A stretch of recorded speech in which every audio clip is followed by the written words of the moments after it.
Hi friends, good evening. ನಾನು ನಿಮ್ಮ Ravi C Naikar. As you know that current affairs ಒಂದು series start ಮಾಡಿದೇವ್ರಿ. ಯಾಕಂದ್ರೆ current affairs is very important for your civil preparation because we know that lots of the topics are arriving in a everyday current affairs, but how to read those current affairs with respect to examination point of view, that is very important, right? ಅಂದ್ರೆ ದಿನನಿತ್ಯ ಹಲವು current affairs ಬರ್ತಾವ್ರಿ, ಪ್ರಚಲಿತ ಘಟನೆ ಆಗ್ತು.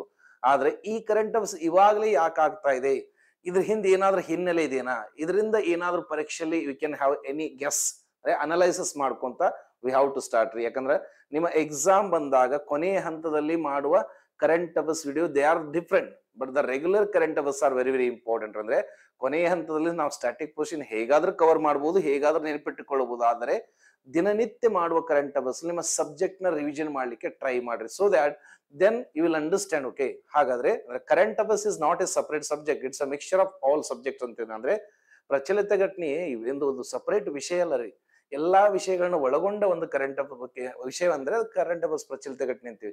ಯಾಕಂದ್ರೆ ನೀವು only perspective ಅಂದ್ರೆ one line current affairs ಅಂದ್ರೆ only static current affairs are different, but subject current affairs are different. ಯಾಕಂದ್ರೆ ಇತ್ತೀಚಿನ ಎಕ್ಸಾಮ್ ಅಲ್ಲಿ 60 to 70% ಕ್ವಶನ್ಸ್ ಅವ ಕರೆಂಟ್ ಅಫೇರ್ಸ್ ಲಿಂಕ್ಡ್ ಟಾಪಿಕ್ ಕೇಳತ್ತಾನೆ. ಸೊ ಪ್ಲೀಸ್, ಆಲ್ರೆಡಿ ನಾವು 15 ವಿಡಿಯೋ ಮಾಡಿದೀವಿ ಇದ್ರ ಮೇಲೆ. ಸೊ ಪ್ಲೀಸ್ ಇನ್ನು ಯಾರ್ಯಾರು ಪ್ರೀವಿಯಸ್ ವಿಡಿಯೋಸ್ ನೋಡಲ್ಲ, ಗೋ and watch the previous video, because consistency and continuity is very important civil preparation. Because without consistency and without continuity we can't do anything. ಅಂದ್ರೆ ಎರಡನ್ನೂ balance ಮಾಡ್ಕೊಂತ ಹೋಗೋಣ. ಪ್ಲೀಸ್ ಪ್ರೀವಿಯಸ್ ವಿಡಿಯೋ ನೋಡ್ಕೊಂಬರಿ, ಅಂದ್ರೆ ಬರ್ತಾ ನಿಮ್ಗೆ ಏನಾದ್ರು ಟಾಪಿಕ್ ಸ್ಟಾರ್ಟ್ ಆಗ್ತದೆ. With that note will start today's session. Today's session is also very important. ಅಂದ್ರೆ ಸ್ವಲ್ಪ ಟಾಪಿಕ್ಸ್ ಸ್ಟಾಟಿಕ್ ಇದಾವ್ರಿ, ಕೆಲವೊಂದು ಟಾಪಿಕ್ಸ್ ಕಾನ್ಸೆಪ್ಟ್ ಇದಾವ್ರಿ. ಸೊ ವಿತ್ ದಟ್ ಇವತ್ತಿನ first class I am going to take that is which state have recently have been declared as India's first fully digitally literacy state ಅಂತ. Because this is very important. ಅಂದ್ರೆ ನೋಡ್ಕೊಡಿ, ಇಲ್ಲಿ ಸಾಕ್ಷರತೆ, literacy is very important. Because ಸಾಕ್ಷರತೆ ಅಂತ ಬಂದಾಗ it's a human right ಅಂತ. Because we know that sir ಎಲ್ಲಿಂದ start ಮಾಡೋಕ್ರಿ, ಯಾಕೆ ನಾವು ಬದಲಾಗುತ್ತಿರುವ ಪರಿಸರ ಮತ್ತು ಸಮಾಜಕ್ಕೆ ಅಭಿವೃದ್ಧಿ ಹೊಂದಬೇಕು ಮತ್ತು ಪರಿಸರಕ್ಕೆ ಮತ್ತು ಬದಲಾಗುತ್ತಿರುವ ಆಧುನಿಕ ತಂತ್ರಜ್ಞಾನಗಳಲ್ಲಿ ಶಿಕ್ಷಣ ಅನ್ನೋದು ಬಹಳ ಇಂಪಾರ್ಟೆಂಟ್ ಆಗತ್ತೆ ರೀ. Best example, education is the basic human right ಅಂತ. That is universal declaration on human rights. That is universal declaration on human rights ಅಂತ ಬಂದಾಗ this was signed in 10th December 1948. ಅಂದ್ರೆ ನೋಡ್ರಿ, ವಿಶ್ವಸಂಸ್ಥೆ ಸ್ಥಾಪನೆ ಐತಲ್ಲ, what is the main motive of United Nations organization? To have a peace and global security ಅಂತೀವಿ. ಅದೇ ದೃಷ್ಟಿಯಿಂದ ಅಷ್ಟೊತ್ತಿನಿಗೆ ಎಷ್ಟೆಷ್ಟು ದೇಶಗಳು form ಆಗಿದ್ವಲ್ಲ, they called for one particular convention called that is Universal Declaration on Human Rights. ಅಂದ್ರೆ ವಿಶ್ವಸಂಸ್ಥೆ ಒಂದು list of topics ready ಮಾಡ್ಕೊಂಡು ಈ topics basic of A human rights ಅಂದ್ರೆ ಮನುಷ್ಯ ಅಥವಾ ಮಾನವನಿಗೆ ಮೂಲಭೂತ ಹಕ್ಕುಗಳಲ್ಲಿ ಇವೆಲ್ಲವೂ ಅಂತ ಹೇಳ್ತಾರೆ. ಸೊ ಹೀಗಾಗಿ ಇದರಲ್ಲಿ they have added that is education is also basic right of human kind ಅಂತ ಹೇಳ್ತಾರೆ. with the same manner in India also we have that is Article 21A. ಅಂದ್ರೆ 6ರಿಂದ 14 ವರ್ಷದ ಮಕ್ಕಳಿಗೆ ಕಡ್ಡಾಯವಾಗಿ ಉಚಿತ ಶಿಕ್ಷಣ ನೀಡುವುದು ಇದೊಂದು ಅವರ ಮೂಲಭೂತ ಹಕ್ಕನ್ನಾಗಿ ಸೇರಿಸಿದ್ದಾರೆ. with that Article 21 ನಲ್ಲಿ 21A ದಲ್ಲಿ ಪ್ಲೀಸ್ ನೆನಪಿಟ್ಟುಕೊಳ್ಳ್ರಿ sir, now they have added that digital education is also the basic right of that is every children's to have every children's which are having 6 to 14 years ಅಂತ. ನೋಡ್ರಿ, ಮೊದಲಿಗೆ ನೋಡ್ರಿ, ಶಿಕ್ಷಣ ಅಂತ ಮೂಲ ಸಂವಿಧಾನ ಮೆನ್ಷನ್ ಮಾಡಿಲ್ಲ, ಬರೀ 45 ದಲ್ಲಿ ಸಿಂಪ್ಲಿ ಅಂದ್ರೆ 6 ವರ್ಷದವರೆಗೆ ಮಕ್ಕಳಿಗೆ ಉಚಿತವಾಗಿ ಶಿಕ್ಷಣ ಮತ್ತು ಪೌಷ್ಟಿಕ ಆಹಾರವನ್ನು ನೀಡಬೇಕಂತೇಳಿ ಅಲ್ಲೊಂದು DPSP ಬರೆದನು. ಬಟ್ ಆಮೇಲೆ ಅದಕ್ಕೊಂದು ತಿದ್ದುಪಡಿ ತಗೊಂಡ್ಬಂದು 21A ಸೇರಿಸ್ತಾರ. ಬಟ್ ಇವಾಗ ಏನಂತ ಹೇಳ್ಬೋದು, that is digital education is also part of Article 21A. Exam ಅಲ್ಲಿ ಕೇಳ್ಬೋದು. ಅಂದ್ರೆ ಡಿಜಿಟಲ್ ಎಜುಕೇಶನ್ ಶಿಕ್ಷಣವೂ ಕೂಡ ಈ ಕೆಳಗಿನ ಯಾವ ವಿಧಿ ಅಡಿಯಲ್ಲಿ ಮೂಲಭೂತ ಹಕ್ಕಾಗಿದೆ ಅಂತ ಹೇಳೋದು. That's why that is digital education is also added for Article 21A. ಈಗ ಡಿಜಿಟಲ್ ಎಜುಕೇಶನ್ ಅಂತ ಬಂದಾಗ ಆಬ್ವಿಯಸ್ ನೋಡ್ಕೊಡ್ರಿ ಏನಿದೆ ಪ್ರಾಬ್ಲಮ್ ಇಲ್ಲ ಸರ್. ಎಜುಕೇಶನ್ ಅನ್ನೋದು that is concurrent list. what do you mean by concurrent list? that is ಸಮವರ್ತಿ ಪಟ್ಟಿ ಅಂತೇಳಿ. Because we know that while making a India, ಈ ಭಾರತವನ್ನು ಒಂದುಗೂಡಿಸಬೇಕಾದ್ರೆ ಕೆಲವೊಂದಿಷ್ಟು ಒಪ್ಪಂದಗಳು ಮಾಡ್ತಾರೆ. ಅಂದ್ರೆ ಕೆಲವೊಂದಿಷ್ಟು ಅಧಿಕಾರಗಳನ್ನ ಕೇಂದ್ರ ಸರ್ಕಾರ ಇಟ್ಕೊಂತದ್ರಿ, ಕೆಲವೊಂದಿಷ್ಟು ಅಧಿಕಾರನ ರಾಜ್ಯ ಸರ್ಕಾರ ಕೊಡ್ತೀವಿ, ಕೆಲವೊಂದಿಷ್ಟು ಅಧಿಕಾರನ ಇಬ್ರು ಸೇರ್ಕೊಂಡು ಮಾಡೋರಂತೆ. ಸೊ ಹೀಗೆ ನೋಡ್ಕೊಡ್ರಿ, at present education comes in concurrent list. ಅಂದ್ರೆ ಪ್ರಸ್ತುತವಾಗಿ ಶಿಕ್ಷಣ ಅನ್ನುವುದು ಸಮವರ್ತಿ ಪಟ್ಟಿ. ಅಂದ್ರೆ ಈ ವಿಷಯದ ಮೇಲೆ ಕೇಂದ್ರ ಮತ್ತು ರಾಜ್ಯ ಸರ್ಕಾರಗಳು ಏನಾದ್ರೂ ಯೋಜನೆಗಳು ರೆಡಿ ಮಾಡುವುದು. ಯಾಕಂದ್ರೆ ಮೊದಲಿಗೆ ರಾಜ್ಯಕ್ಕೆ ಇಟ್ಟಿದ್ರಂದ್ರೆ ಅರ್ಲಿಯರ್, ಬಿಕಾಸ್ ಬಿಫೋರ್ 42nd 42ನೇ ಸಂವಿಧಾನ ಕಾನ್ಸ್ಟಿಟ್ಯೂಷನ್ ಅಮೆಂಡ್ಮೆಂಟ್ ಆಕ್ಟ್ ಕಿಂತ ಮುಂಚೆ ನೋಡ್ಕೊಡಿ, ದಟ್ ಇಸ್ 1976 ಮುಂಚೆ education was kept as a state subject. ಅಂದ್ರೆ ದಕ್ಷಿಣ ಭಾರತದ ರಾಜ್ಯಗಳು ಇದನ್ನ ಸೀರಿಯಸ್ ಆಗಿ ತಗೊಂಡು ಅದಕ್ಕೆ ದಕ್ಷಿಣ ಭಾರತ ಸ್ವಲ್ಪ ಎಜುಕೇಶನ್ ಜಾಸ್ತಿ ಇದ್ರಿ, ಉತ್ತರ ಭಾರತ ಅಷ್ಟು ನೆಗ್ಲೆಕ್ಟ್ ಮಾಡಿದ್ರ ಅನ್ನಂಗಿಲ್ಲ. Maybe governments are not serious about the education. ಅದಕ್ಕೆ ಏನ್ ಮಾಡ್ತಾರೆ ಗೊತ್ತ್ರಿ, 1976 ಅಲ್ಲಿ 42ನೇ ಸಂವಿಧಾನ ತಿದ್ದುಪಡಿ ಮೂಲಕ ಶಿಕ್ಷಣವನ್ನು ಸಮವರ್ತಿ ಪಟ್ಟಿಗೆ ತಗೊಂಡ್ಬರ್ತಾರೆ. So that central and state government both can have a policy. ಅಂದ್ರೆ ಎರಡೂ ಸರ್ಕಾರ ಅಂದ್ರೆ ಕೇಂದ್ರ ಸರ್ಕಾರ ರಾಜ್ಯ ಸರ್ಕಾರಗಳು ಅಂದ್ರೆ ಎರಡೂ ಸೇರ್ಕೊಂಡು ಏನ್ ಮಾಡೋದು, ಅದ್ರ ಮೇಲೆ ಪಾಲಿಸಿ ಮಾಡ್ಕೊಂಡು we can improve the education, because education the basic human right ಅಂತ ಹೇಳ್ತಾರೆ. ಸೊ ಅದೇ ತರ ಇನ್ 2015 they brought the concept, okay, that is they brought the concept of digital India. ಅಂದ್ರೆ ಡಿಜಿಟಲ್ ಇಂಡಿಯಾ ಅಂತ ತಗೊಂಡ್ಬಂದಾಗ public should be aware about digitalisation of things. ಅಂದ್ರೆ ಜನಕ್ಕೆ ಡಿಜಿಟಲೀಕರಣ ಅಂದ್ರೆ ಏನು ಗೊತ್ತು, ಅದು ಹೇಗೆ ವರ್ಕ್ ಆಗುತ್ತೆ ಅನ್ನೋದು ಒಂದು ಸ್ಕೂಲ್ ಲೆವೆಲ್ ಏನಾಗುತ್ತೆ ಗೊತ್ತ್ರಿ, the people will improve right. So ಹೀಗಾಗಿ ಎಲ್ಲ ರಾಜ್ಯಗಳಲ್ಲಿ ಕೆಲವೊಂದಿಷ್ಟು ಏರಿಯಾದಲ್ಲಿ ಡಿಜಿಟಲೀಕರಣ ಮಾಡ್ಲಿಕ್ಕೆ ಸ್ಟಾರ್ಟ್ ಮಾಡಿದ್ರೆ. ಹಾಗಾದ್ರೆ ಇದಕ್ಕೆ ಸರಿಯಾದ ಉತ್ತರ ಕೇರಳ ಅಂತ ಹೇಳ್ತಾರೆ. ಇಲ್ಲಿ ನೋಡ್ಕೊಡ್ರಿ, ಎಕ್ಸಾಮ್ ಅಲ್ಲಿ ಅವ ಇಂಡಿಯಾಸ್ ಫಸ್ಟ್ ಡಿಜಿಟಲಿ ಅಂತ ಕೇಳಿದ್ರೆ ಏನು ಗೊತ್ತಿರಿ, ಡಿಜಿಟಲ್ ಅಂತ ಕೇಳಿದ್ರೆ ದಟ್ ಇಸ್ ಡಿಜಿಟಲ್ ಅಂತ ಕೇಳಿದ್ರೆ ಕೇರಳ ಹಾಕ್ರಿ. ಸಮ್ಟೈಮ್ಸ್ ಕೇಳ್ಬೋದು ನಿಮಗೆ. ಹಾಗಾದ್ರೆ ಭಾರತದ ಮೊದಲ ಪಂಚಾಯಿತಿ ಯಾವುದು ಸರ್? ಭಾರತದ ಮೊದಲ ಪಂಚಾಯಿತಿ ಸಂಪೂರ್ಣವಾಗಿ ಡಿಜಿಟಲೀಕರಣ ಆಗಿದೆ ಅಂತ ಬಂದಾಗ ಅದು ಕೂಡ ಕೇರಳದಲ್ಲಿ, that is Pullampara panchayat, that is Kerala ರೀ. ಅಂದ್ರೆ ತಿರುವನಂತಪುರಮದಲ್ಲಿರುವ ಪುಲಾವರಂಪರ ಪಂಚಾಯತ್ ಭಾರತದ ಮೊಟ್ಟ ಮೊದಲ ಪಂಚಾಯತಿ ಅಂದ್ರೆ ಡಿಜಿಟಲೀಕರಣ ಆಗಿದೆ. ಇದು ಕೂಡ ಕೇರಳದಲ್ಲಿ ತಿರುವನಂತಪುರ ಡಿಸ್ಟ್ರಿಕ್ಟ್ ರೀ. ಅದೇ ರಾಜ್ಯ ಅಂತ ಬಂದ್ರೆ Kerala. In the same they will ask one more question. ನೋಡ್ರಿ, ಪ್ಲೀಸ್ ಟ್ರೈ ಟು ಅಂಡರ್ಸ್ಟ್ಯಾಂಡ್. ಇಲ್ಲಿ ನೋಡ್ರಿ, ಕಂಪ್ಲೀಟ್ ಅಂದ್ರೆ ಸಂಪೂರ್ಣ ರಾಜ್ಯ ನೋಡಿ, ಸಂಪೂರ್ಣ ರಾಜ್ಯ ಸಾಕ್ಷರತೆ ಅಂತ ಬಂದ್ರೆ ಪ್ಲೀಸ್ ನೀವು ಹಾಕ್ಬೇಕು, ದಟ್ ಇಸ್ ಮಿಜೋರಾಂ. ಯಾವಾಗ ಒಂದು ರಾಜ್ಯವನ್ನು ಸಂಪೂರ್ಣವಾಗಿ ಸಾಕ್ಷರತೆಯನ್ನು ಹೊಂದಿರುತ್ತೆ ಅಂತ ಹೇಳ್ತಾರ, ದಟ್ ಇಸ್ 95% ಮೇಲ್ಪಟ್ಟು ಏನಾದ್ರು ನಿಮ್ಮ ರಾಜ್ಯದಲ್ಲಿರುವ ಜನರು ಶಿಕ್ಷಣಕ್ಕೆ ಅಂದ್ರೆ ರೀಡ್ ಅಂಡ್ ರೈಟ್ ಬೇಸಿಕ್ ಆಗಿ ಓದು ಮತ್ತು ಬರಲು ಬರ್ತಿರೋವಾಗ ನಿಮಗೆ ಸಾಕ್ಷರತೆ ಅಂತ ಹೇಳ್ತಾರೆ. ಹಾಗಾದ್ರೆ ಸಾಕ್ಷರತೆ ಅಷ್ಟೇ ಕೇಳಿದ್ರೆ ಮಿಜೋರಾಂ ಹಾಕ್ರಿ. ಅದೇ ಸಾಕ್ಷರತೆಯಲ್ಲಿ ಡಿಜಿಟಲ್ ಸಾಕ್ಷರತೆ ಅಂದ್ರೆ ಈ particularly they are asking that is digital, then you have to go by Kerala. ಅಂದ್ರೆ ಡಿಜಿಟಲ್ ಅಂತ ಶಬ್ದ ಬಳಸಿದ್ರೆ ಅಂದ್ರೆ the completely state declared as a digital literacy state ಅಂದ್ರೆ ದಟ್ ಇಸ್ ಕೇರಳ ಹಾಕ್ರಿ. ಇಲ್ಲ ಡಿಜಿಟಲ್ ಎಂಬ ಶಬ್ದ ಬಳಸಿಲ್ಲ ಅಂದ್ರೆ then you have to go by that is Mizoram. ಯಾವಾಗ ಒಂದು ರಾಜ್ಯವನ್ನು ಸಂಪೂರ್ಣ ಸಾಕ್ಷರತೆ ಅಂತ ಹೇಳ್ತಾರೆ 90% ಮೇಲಿದ್ದಾಗ, ಅದೇ ಪ್ರಸ್ತುತವಾಗಿ ಭಾರತದ ಅತಿ ಹೆಚ್ಚು ಸಾಕ್ಷರತೆಯನ್ನು ಹೊಂದಿದ ರಾಜ್ಯ ಅಂತ ಅವಾಗ ನೀವು ಕೇರಳ ಹಾಕ್ಬೇಕು. ಇಲ್ಲಿ ನೋಡ್ರಿ, ಯಾಕಂದ್ರೆ ಪ್ಲೀಸ್ ಅಂಡರ್ಸ್ಟ್ಯಾಂಡ್, ಒಂದು ರಾಜ್ಯವನ್ನು ಸಂಪೂರ್ಣವಾಗಿ ಘೋಷಣೆ ಮಾಡೋದು ಬೇರೆ. ಅಂದ್ರೆ ಒಂದು ರಾಜ್ಯದಲ್ಲಿ ನೋಡ್ರಿ, ನಮ್ಮ ರಾಜ್ಯದಲ್ಲಿ 100 ಜನ ಅಂತ ತಿಳ್ಕೊಡ್ರಿ, ಪಕ್ಕದ ರಾಜ್ಯದಲ್ಲಿ 1 ಕೋಟಿ ಇರ್ಬೋದು.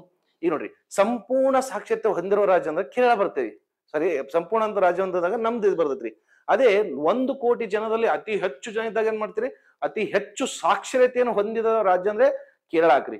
ಸಂಪೂರ್ಣ ಸಾಕ್ಷರತೆಯನ್ನು ಘೋಷಣೆ ಮಾಡಿದ ರಾಜ್ಯ ಅಂದ್ರೆ ಮಿಜೋರಾಂ ಹಾಕ್ರಿ. ಐ ಹೋಪ್ ಕ್ಲಾರಿಟಿ ಇದೆ ಅನ್ಕೊತಾರೆ. So please remember. ಸೊ ಹೀಗಾಗಿ ನಿಮ್ಗೆ ಎಕ್ಸಾಮ್ ಕೇಳೋ ಚಾನ್ಸ್, ಯಾಕಂದ್ರೆ ನಾವು ಶಿಕ್ಷಣದ ಬಗ್ಗೆ, ನ್ಯಾಷನಲ್ ಎಜುಕೇಶನ್ ಪಾಲಿಸಿ ಬಗ್ಗೆ ಬಹಳ ವಿಡಿಯೋಸ್ ಅಲ್ಲಿ ಮಾತಾಡಿದ್ವಿ, ಅದ್ರ ರಿಲೇಟೆಡ್ ಆರ್ಟಿಕಲ್ಸ್ ಮಾತಾಡಿದ್ವಿ. ಸೊ ಹೀಗೆ ನಿಮ್ ಎಕ್ಸಾಮ್ ಕೇಳ್ಬೋದು, ಮೊದಲ ಪಂಚಾಯತಿ ಅಂದ್ರೆ ಪುಲಾವರಂ ಹಾಕ್ರಿ. ಹಾಗಾದ್ರೆ ಇಲ್ಲಿ ಕೇಳ್ಬೋದು, ಭಾರತದ ಮೊದಲ AI ಶಾಲೆ, ಭಾರತದ ಮೊದಲ AI ಸ್ಕೂಲ್ ಯಾವ್ದು? ಅದು ಕೂಡ ಕೇರಳ ಇದೆ ರೀ. ಭಾರತದ ಮೊದಲ AI ಶಿಕ್ಷಕ ದಟ್ ಈಸ್ ಐರಿಷ್, ಅದು ಕೂಡ ಕೇರಳ ಅಂತ ಹೇಳ್ತೀನಿ. ಸೊ ನಥಿಂಗ್ ಬಟ್ ಅನ್ಕೊಡಿ, one or another way you may have the questions regarding that is digital ಬಗ್ಗೆ ನಿಮ್ಗೆ ಏನಾದ್ರೂ ಮಾಡಿ ಒಂದು ಕ್ವಶನ್ ಕೇಳೋ ಸಾಧ್ಯತೆ. ಸೊ ಹೀಗಾಗಿ ಇದಕ್ಕೆ ಸರಿಯಾದ ಉತ್ತರ ದಟ್ ಈಸ್ ಕೇರಳ ರೀ. ಸೊ ಪ್ಲೀಸ್ ರಿಮೆಂಬರ್, ಇಲ್ಲಿ ಸಬ್ಜೆಕ್ಟ್ ರಿಲೇಟೆಡ್ ಕೇಳ್ಬೋದು, ಇಲ್ಲ ತಾನೆ ಕರೆಂಟ್ ಅಫೇರ್ಸ್ ರಿಲೇಟೆಡ್ ಕೇಳೋದು. ಇಲ್ಲಿ ನೋಡ್ರಿ, this current affairs was in 2022. ಈ ಕರೆಂಟ್ ಅಫೇರ್ಸ್ 2022 ರೀ. ಅಂದ್ರೆ ಪುಲಾಂಪರ ಗ್ರಾಮ ಪಂಚಾಯತಿ ಭಾರತದ ಮೊಟ್ಟ ಮೊದಲ ಗ್ರಾಮ ಪಂಚಾಯತಿ ಸಂಪೂರ್ಣ ಡಿಜಿಟಲೀಕರಣ ಆಗಿದ್ದು ಕೇರಳದಲ್ಲಿದೆ. ಇದು 2022 ಕ್ವಶನ್. ಈ ಕೇಳಿದ ಕ್ವಶನ್ 2025. ಇದನ್ನ ಎರಡೂ ಮಿಕ್ಸ್ ಮಾಡಿ ಹೇಳ್ಬೋದಲ್ಲ. ಎರಡು ಅಂದ್ರೆ ಇತ್ತೀಚೆಗೆ ಘೋಷಣೆ ಮಾಡಿದ ಸಂಪೂರ್ಣ ಡಿಜಿಟಲೀಕರಣ ರಾಜ್ಯದ ಕುರಿತಾದ ಸರಿಯಾದ ಅಥವಾ ತಪ್ಪಾದ ಹೇಳಿಕೆ ಅಂತ ಬಂದಾಗ ಸೊ ಕೇರಳ ಅಂತ ಕೊಟ್ಟು ಇನ್ನೊಂದು ಸ್ಟೇಟ್ಮೆಂಟ್ ಏನ್ ಮಾಡಿದ್ರಿ, previously Pullampara panchayat from the Kerala also declared as a first panchayat from India to declare digital ಅಂತ ಹೇಳ್ಬೋದಲ್ಲ. So this is how they may ask. ಈಗ ಡಿಜಿಟಲೀಕರಣ ಮಾಡ್ಬೇಕಂದ್ರೆ ಆಬ್ವಿಯಸ್ಲಿ ನೋಡ್ಕೊಡ್ರಿ, ದಟ್ ಇಸ್ ಸಿಗ್ನಲ್ ಕಳಿಸ್ಬೇಕಲ್ಲ. ಸಿಗ್ನಲ್ ಸಂಬಂಧ ಏನಿದೆ, ಸಿಗ್ನಲ್ ಅಂತ ಮಾಡಿ communication system. That's I can say that ನೀವು ಇದರಲ್ಲಿ ಏನ್ ಮಾಡಬಹುದು, ನೀವು you can add that is Bharat net project. ಯಾಕಂದ್ರೆ ಪ್ರಪಂಚದ ಅತಿ ದೊಡ್ಡ optical fibre communication Bharat net ಅಂತ ಯೋಜನೆ. ಅಂದ್ರೆ ಓಕೆ, ಭಾರತದ ಒಟ್ಟು 2.5 ಗ್ರಾಮ ಪಂಚಾಯತಿಗಳಿಗೆ ಕಡಿಮೆ ಬೆಲೆಯಲ್ಲಿ ಹೈ ಸ್ಪೀಡ್ 4G ಇಂಟರ್ನೆಟ್ ಕೊಡಿಸುವ ಯೋಜನೆ ಆಗಿದೆ. ದಟ್ ಇಸ್ ವೈ ಪ್ರಪಂಚದ ಅತಿ ದೊಡ್ಡ ಕಮ್ಯುನಿಕೇಶನ್ ಪ್ರಾಜೆಕ್ಟ್ ಯಾವಪ್ಪ ಅಂದ್ರೆ ಭಾರತ್ ನೆಟ್ ಪ್ರಾಜೆಕ್ಟ್. ಅಂದ್ರೆ ಸರ್ಕಾರಿ 2.5 ಲಕ್ಷ ಗ್ರಾಮ ಪಂಚಾಯತಿ ಅಂತ ಹೇಳ್ತಾರೆ. ಹಾಗಾದ್ರೆ ಇದನ್ನ ಯಾರು ಮಾಡ್ತಾರೆ? That is BB, okay, that is Bharat broadband network limited, BBNL ಅವ್ರ ಕಂಪನಿ ಅವ್ರು ಮಾಡತ್ತಾರ. ಅಂದ್ರೆ ಭಾರತದಷ್ಟೇ ಇಲ್ಲ, ಪ್ರಪಂಚದ ಅತಿ ದೊಡ್ಡ ಸಂವಹನ ಪ್ರಾಜೆಕ್ಟ್ ಆದ ಹಳ್ಳಿಗಳಿಂದ 2.5 ಲಕ್ಷ ಗ್ರಾಮ ಪಂಚಾಯತಿಗಳಿಗೆ ಕಡಿಮೆ ಬೆಲೆ ಇಂಟರ್ನೆಟ್ ಸೇವೆ ಒದಗಿಸಲೇ BBN ಅಂದ್ರೆ ದಟ್ ಇಸ್ ನೋಡ್ರಿ Bharat broadband network limited company ಈ ಪ್ರಾಜೆಕ್ಟ್. ಅಂದ್ರೆ ಈಗ ನೋಡ್ರಿ ಡಿಜಿಟಲೀಕರಣ ಮಾಡ್ಬೇಕಂದ್ರೆ ಆಬ್ವಿಯಸ್ಲಿ ಇಂಟರ್ನೆಟ್ ಆಕ್ಸೆಸ್ ಇರಬೇಕಲ್ಲ. ಸಿ 1 hour ಅನ್ನೋದು they may have the question regarding ಈ ತರ ಕ್ವಶನ್ ಇಂಡೈರೆಕ್ಟ್ಲಿ ಕೇಳ್ಬೋದ್ರಿ. ಅಂದ್ರೆ ಹ್ಯೂಮನ್ ರೈಟ್ಸ್ ಗಾರ ಲಿಂಕ್ ಮಾಡ್ಬೋದು, ಆರ್ಟಿಕಲ್ ನಂಬರ್ಸ್ ಗಾರ ಲಿಂಕ್ ಮಾಡ್ಬೋದು, ಇಲ್ಲಪ್ಪ ಅಂತಂದ್ರೆ ಸ್ವಲ್ಪ ಸ್ಟಾಟಿಕ್ ಕರೆಂಟ್ ಅಫೇರ್ಸ್ ಲಿಂಕ್ ಮಾಡ್ಬೋದು, ಇಲ್ಲಂದ್ರೆ ಬೇರೆ ವೇದಲ್ಲಿ ಏನಾದ್ರು ಕರೆಂಟ್ ಅಫೇರ್ಸ್ ಆಗಿದ್ರೆ ಅದನ್ನು ಕೂಡ they can link. I hope ಅರ್ಥ ಇದೆ ಅನ್ಕೊಂತಾನೆ. Will go by next question. Next one, according to the research by BHU, that is okay, Banaras Hindu University ಅಂತ, which tribe has been found to have high rate of TB, because this is very important current affairs. ನಿಮ್ಮ exam ಗೆ observe ಮಾಡಿ ಗೊತ್ತ್ರಿ, at least one question will be having from that is scheduled tribes.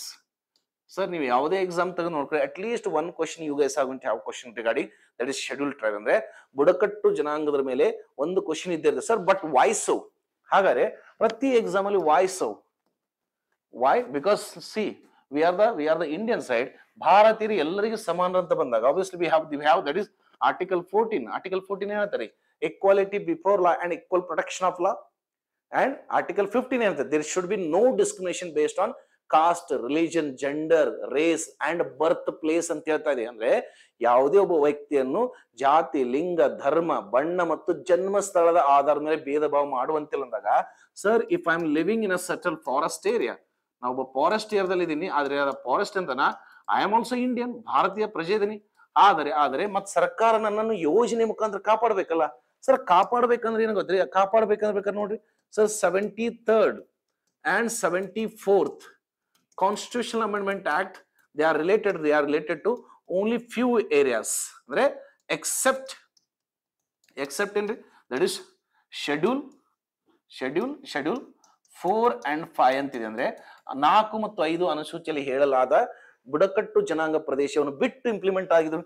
ಅದನ್ನೇ ಸ್ವಲ್ಪ extend ಮಾಡ್ಬೇಕಂತ ಏನ್ ತಗೊಂಡ್ರಿ? That is PESA, that is panchayat extension act. Panchayat extension to scheduled areas 1995 ಅಲ್ಲಿ ತಗೊಂಡ್ಬರ್ತಾರೆ. ಅಂದ್ರೆ ಕೆಲವೊಂದಿಷ್ಟು ಬುಡಕಟ್ಟು ಪ್ರದೇಶಗಳು ಇಲ್ಲಪ್ಪ ನಮಗೂ ಪಂಚಾಯತಿಗಳು ಬೇಕಂತ, ಆದ್ರೆ ಕೆಲವೊಂದಿಷ್ಟು ಭಾಗದಲ್ಲಿ ಇನ್ನೇನಿದೆ ನಮಗೆ ಇನ್ನರ್ ಲೈನ್ ಪರ್ಮಿಟ್. ಅಂದ್ರೆ sir in certain area still we need to have a local government permission to enter their territory. ಅಂದ್ರೆ ಕೆಲವೊಂದಿಷ್ಟು ಬುಡಕಟ್ಟು ಪ್ರದೇಶಗಳಲ್ಲಿ ನಾವು ಹೋಗಬೇಕಾದ್ರೆ ನಾವು ಭಾರತದ ಪ್ರಜೆಯಾಗಿ ಆರ್ಟಿಕಲ್ 19(1)D ಇದ್ರು ಕೂಡ ಫ್ರೀಡಮ್ ಆಫ್ ವಾಕ್ ಇದ್ರು ಕೂಡ ನಾವೇನ್ ಮಾಡ್ಕೋತ್ರಿ?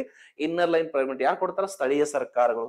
ಸೊ ಹೀಗಾಗಿ ಇಲ್ಲಿ ನೋಡ್ರಿ ನೆಕ್ಸ್ಟ್ ಏನ್ರಿ, 2025 ಕೇಂದ್ರ ಸರ್ಕಾರ ಏನ್ ಮಾಡ್ತೀರಿ?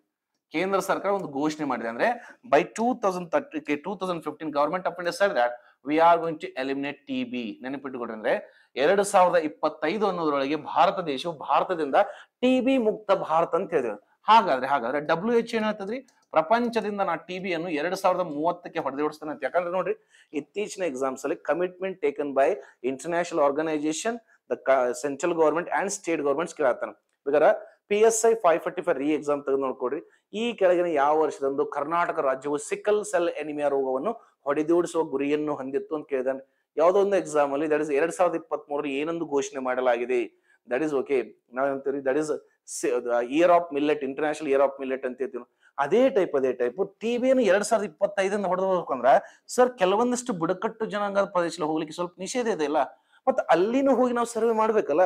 ಈಗ ನೋಡ್ರಿ ನಾನು TB ಮುಕ್ತವಾಗಿ, ಯಾಕಂದ್ರೆ ಸರ್ಕಾರ ಹಲವು ಯೋಜನೆಗಳ ಮುಖಾಂತರ ನನ್ನನ್ನು TB ಮುಕ್ತ ಮಾಡಿದೆ. ಬಟ್ ಬುಡಕಟ್ಟು ಜನಾಂಗ ಅವ್ರು ಒಳಗ್ ಬಿಡ್ಬೇಕಲ್ಲ ಹೋಗ್ಲಿಕ್ಕೆ. ಸೊ ಹೀಗಾಗಿ ಯಾವ ಬುಡಕಟ್ಟು ಜನಾಂಗದಲ್ಲಿ ಏನಾಗ್ತದೆ ನೋಡ್ಬೇಕಂದ್ರ ಇಲ್ಲಿ ಏನಾಗ್ತಾರ ಗೊತ್ತ್ರಿ? ಜೆನೆಟಿಕ್ ಅಂತ ಹೇಳ್ತಾರ. Sir what do you mean by genetic? Sir ನನ್ನ ದೇಹ ನನ್ನ ತಂದೆ ತಾಯಿ ಮತ್ತು ನನ್ನ ಪೂರ್ವಜರ ಲಕ್ಷಣಗಳಿಂದ ಕೂಡಿದೆ. ಅಂದ್ರೆ even my body is a gift of the character we call as a genetic character, that is genome structure. ಅಂದ್ರೆ ವಂಶಾವಳಿಯಿಂದ ಲಕ್ಷಣಗಳಿಂದ ನನ್ನ ದೇಹ ಕುಡಿದಿಂದಾಗ ಕೆಲವೊಂದಿಷ್ಟು ರೋಗ ಏನಾದ್ರೂ ವಂಶದಿಂದ ವಂಶಕ್ಕೆ ಏನಾದ್ರೂ ಹರಡುತ್ತಾ ಇದೆಯಾ ಅಥವಾ ಕಂಟಿನ್ಯೂ ಆಗ್ತಾ ಇದೆಯಾ ಚೆಕ್ ಮಾಡ್ಬೇಕಲ್ಲ. See now I am expose to civil society. ನಾವೊಂದು ಆಧುನಿಕವಾಗಿ ಸಮಾಜದಲ್ಲಿ ಇರುವುದರಿಂದ ಸರ್ಕಾರ ಒಂದಲ್ಲ ಒಂದು ರೀತಿಯಲ್ಲಿ ಯಾವುದೋ ಒಂದು ರೀತಿಯಲ್ಲಿ ನಾ ಯಾವ್ದೋ ಜಸ್ಟ್ ಬ್ಲಡ್ ಟೆಸ್ಟ್ ಮಾಡಿಸ್ಲಿಕ್ಕೆ ಹೋದ್ರೆ ಸಿಂಪಲ್ ಒಂದ್ 4-5 ಟೆಸ್ಟ್ ಹೇಳ್ತಾರ. ಸರ್ಕಾರ ಮ್ಯಾಂಡೇಟರಿ ಈ ಟೆಸ್ಟ್ ಮಾಡಿಸ್ಲೈಕ್ HIV ಟೆಸ್ಟ್ ಅಂತೀರಿ, TB ಟೆಸ್ಟ್ ಅಂತೀರಿ, ನೋಡ್ರಿ ಫ್ಯಾಟ್ ಕಂಟೆಂಟ್ ಏನೋ ಒಂದು ಟೆಸ್ಟ್ ಮಾಡೋ ಮುಖಾಂತರ ನನ್ನ ಹೆಂಗಾದ್ರೂ ಮಾಡಿ ಸರ್ಕಾರ ಐಡೆಂಟಿಫೈ ಮಾಡಿದೆ. ಬಟ್ ಇವ್ರನ್ನೂ ಐಡೆಂಟಿಫೈ ಮಾಡ್ಬೇಕಲ್ಲ. ಸೊ ಹೀಗಾಗಿ ಬೇಗ ನೋಡ್ರಿ 2025 ಮೊದಲ ಬಾರಿಗೆ ಒಂದು ಬುಡಕಟ್ಟು ಜನಾಂಗದ ಸರ್ವೆ ಮಾಡಿಸಿದ್ರು. ಎಲ್ಲೇ ಜೆನೆಟಿಕ್ ಸರ್ವೆ ಮಾಡಿಸಿದ್ರು, ಎಲ್ಲೇ ಗುಜರಾತ್ ಅಲ್ಲಿ ಮಾಡಿಸಿದ್ರು. ಅದೇ ಟೈಪ್ ಇಲ್ಲಿ ಪರ್ಟಿಕ್ಯುಲರ್ ಏನ್ ಹೇಳ್ತಾರೆ ಗೊತ್ತಿ, TB ಬಗ್ಗೆ ಮಾಡಿದ್ದಾರೆ. ಯಾಕೆ ಸರ್? ಈ ವರ್ಷ ಭಾರತದಿಂದ TB ಅನ್ನು ತೊಲಗಿಸ್ಬೇಕಂತ ಹೇಳಿ. ಸೊ ಹೀಗಾಗಿ ಇದಕ್ಕೆ ಸರಿಯಾದ ಉತ್ತರ that is D is the right answer. ಅಂದ್ರೆ ದಟ್ ಇಸ್ ಸಹಾರಿಯಾಸ್ ಎಂಬ ಬುಡಕಟ್ಟು ಜನಾಂಗದಲ್ಲಿ ಅತಿ ಹೆಚ್ಚು TB ಕಂಡು ಬಂದಿದೆ ಅಂತ ಹೇಳ್ತಾರೆ. ಸೊ ಈಗ ನಿಮ್ ಎಕ್ಸಾಮ್ ಕೇಳ್ಬೋದು. ನೆಕ್ಸ್ಟ್ ಏನ್ ಕೇಳ್ಬೋದು ಇದ್ರ ಮೇಲೆ? ಓಕೆ, ಸಹರಿಯಾ ಬುಡಕಟ್ಟು ಜನಾಂಗಗಳು ಯಾವ ರಾಜ್ಯದಲ್ಲಿ ಕಂಡು ಬರ್ತಾರೆ ಅಂತ ಕೇಳ್ಬೋದು. ಸರ್ ಇವ್ರ ಮೇಲೆ ಕಂಡು ಬರೋದು ಮಧ್ಯಪ್ರದೇಶ್, ರಾಜಸ್ಥಾನ್ ಮತ್ತು UP ಯಲ್ಲಿ ಕಂಡು ಬರ್ತಾರೆ. ಅದಲ್ಲಿ ಪರ್ಟಿಕ್ಯುಲರ್ಲಿ ಜಾಸ್ತಿಯಲ್ಲಿ ಕಂಡು ಬರ್ತಾರೆ ದಟ್ ಇಸ್ MP ಅಂತ ಕೇಳ್ತಾನೆ. ಅಂದ್ರೆ ಇತ್ತೀಚೆಗೆ ಸುದ್ದಿಯಲ್ಲಿರುವ ಸಹಾರಾಯಿ ಬುಡಕಟ್ಟು ಜನಾಂಗ ಯಾವ ರಾಜ್ಯದಲ್ಲಿ ಅತಿ ಹೆಚ್ಚು ಕಂಡು ಬರ್ತಾರೆ ಅಂದ್ರೆ MP ಆಗ್ರಿ. ಈ ಕೆಳಗಿನ ಯಾವ ರಾಜ್ಯಗಳಲ್ಲಿ ಹೆಚ್ಚಾಗಿ ಕಂಡು ಬರ್ತಾರೆ 3 ಸ್ಟೇಟ್ ಹೆಸರು ಹಾಕ್ರಿ. 3 ಸ್ಟೇಟ್ ಹಾಕ್ರಿ.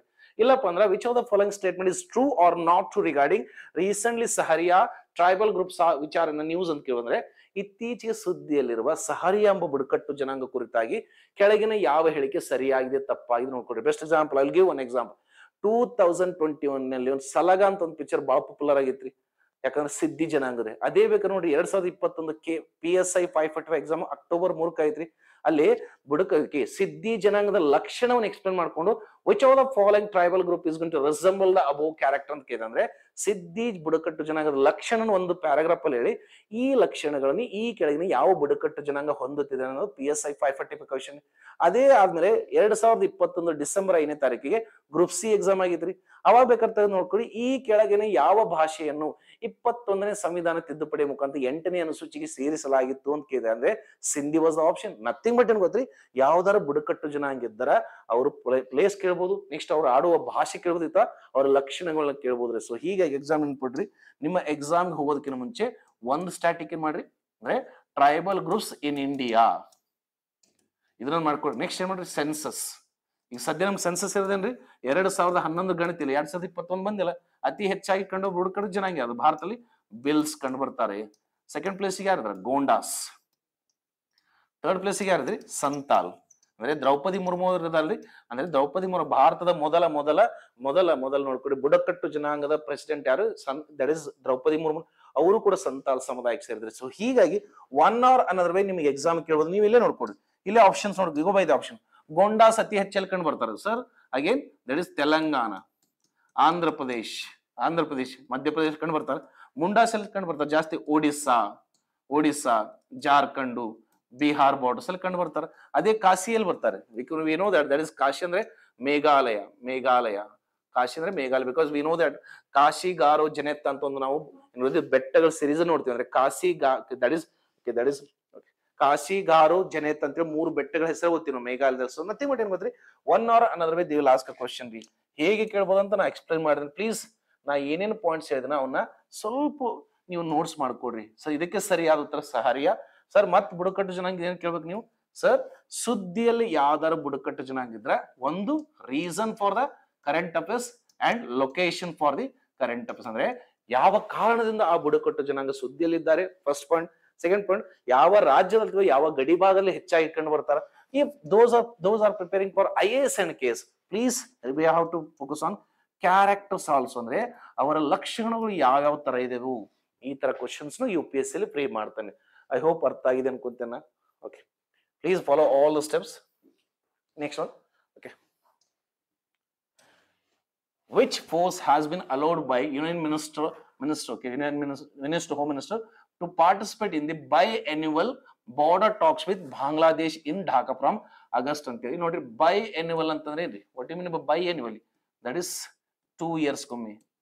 ಸರ್ annually ಅಂತ ಬಂದ್ರ ಇಯರ್ಲಿ, ಇಯರ್ಲಿ. biannual ಬಂದ್ರೆ 2 ವರ್ಷಕ್ಕೊಮ್ಮೆ events ಗೆ 2 years. Okay, the events which are going to happen for every 2 years we call is a biennial. ಅಂದ್ರೆ ಯಾವ್ದಾದ್ರು ಒಂದು ವಿಷಯ, ಯಾವ್ದಾರ ಒಂದು ಸಮರಾಭ್ಯಾಸ, ಯಾವ್ದೊಂದು ಇವೆಂಟು ಎರಡು ದೇಶಗಳ ಮಧ್ಯೆ 2 ವರ್ಷಕ್ಕೊಮ್ಮೆ ನಡೀತಾ ಇದ್ರೆ we call is a biennial. Okay okay, that is biennial ಅಂತ ಹೇಳ್ತಾರೆ. ಅದೇ ವರ್ಷಕ್ಕೊಮ್ಮೆ ಆಗ್ತಿದ್ರೆ ಅದಕ್ಕೆ ಇಯರ್ಲಿ ಅಂತ ಹೇಳ್ತಾರೆ. ಸೊ ಹೀಗಾಗಿ ಇಲ್ಲಿ ನೋಡಿ particular how to understand here. ನಿಮ್ಮ ಪ್ರಿಪರೇಷನ್ ನೀವು ಏನ್ ಫೋಕಸ್ ಮಾಡ್ಬೇಕು ಇಲ್ಲಿ, ಯೂನಿಯನ್ ಮಿನಿಸ್ಟರ್ ಅಂತ ಹೇಳ್ತಾನಂದ್ರೆ ಯೂನಿಯನ್ ಮಿನಿಸ್ಟರ್ ಅಂತ ಹೇಳ. ಹಾಗಾದ್ರೆ ಇವರೇ ಸಚಿವಾಲಯ ಯಾಕಂತ ಹೇಳ್ತಾರೆ ನೋಡ್ರಿ, participate border talks with Bangladesh. Sir border talks ಅಂತ ಅಂದಾಗ ಆಬ್ವಿಯಸ್ಲಿ ಸೆಕ್ಯೂರಿಟಿ ಅಂತ ಬರ್ತೈತಿ, ಸೆಕ್ಯೂರಿಟಿ ಬರ್ತೈತಲ್ಲ. ಸೊ ಇಲ್ಲಿ ನೀವು ಅರ್ಥ ಮಾಡ್ಕೋಬೇಕಾಯ್ತು why Bangladesh, because Bangladesh is the longest border sharing country with India. ಇದೊಂದು ಸ್ಟಾಟಿಕ್ ನೆನ್ಪಿಡ್ಬೇಕಂದ್ರೆ ಭಾರತದೊಂದಿಗೆ ಅತಿ ಉದ್ದವಾದ ಅಂತಾರಾಷ್ಟ್ರೀಯ ಗಡಿ ಭಾಗವನ್ನು ಹೊಂದೋದು ಯಾವ್ದ್ರಿ, that is Bangladesh. That you have to remember. ಅಂದ್ರೆ ಸ್ಟಾಟಿಕ್ ಪೋರ್ಷನ್ ಏನಾಗ್ತಿದೆ sir, Bangladesh is the longest international border sharing country with India.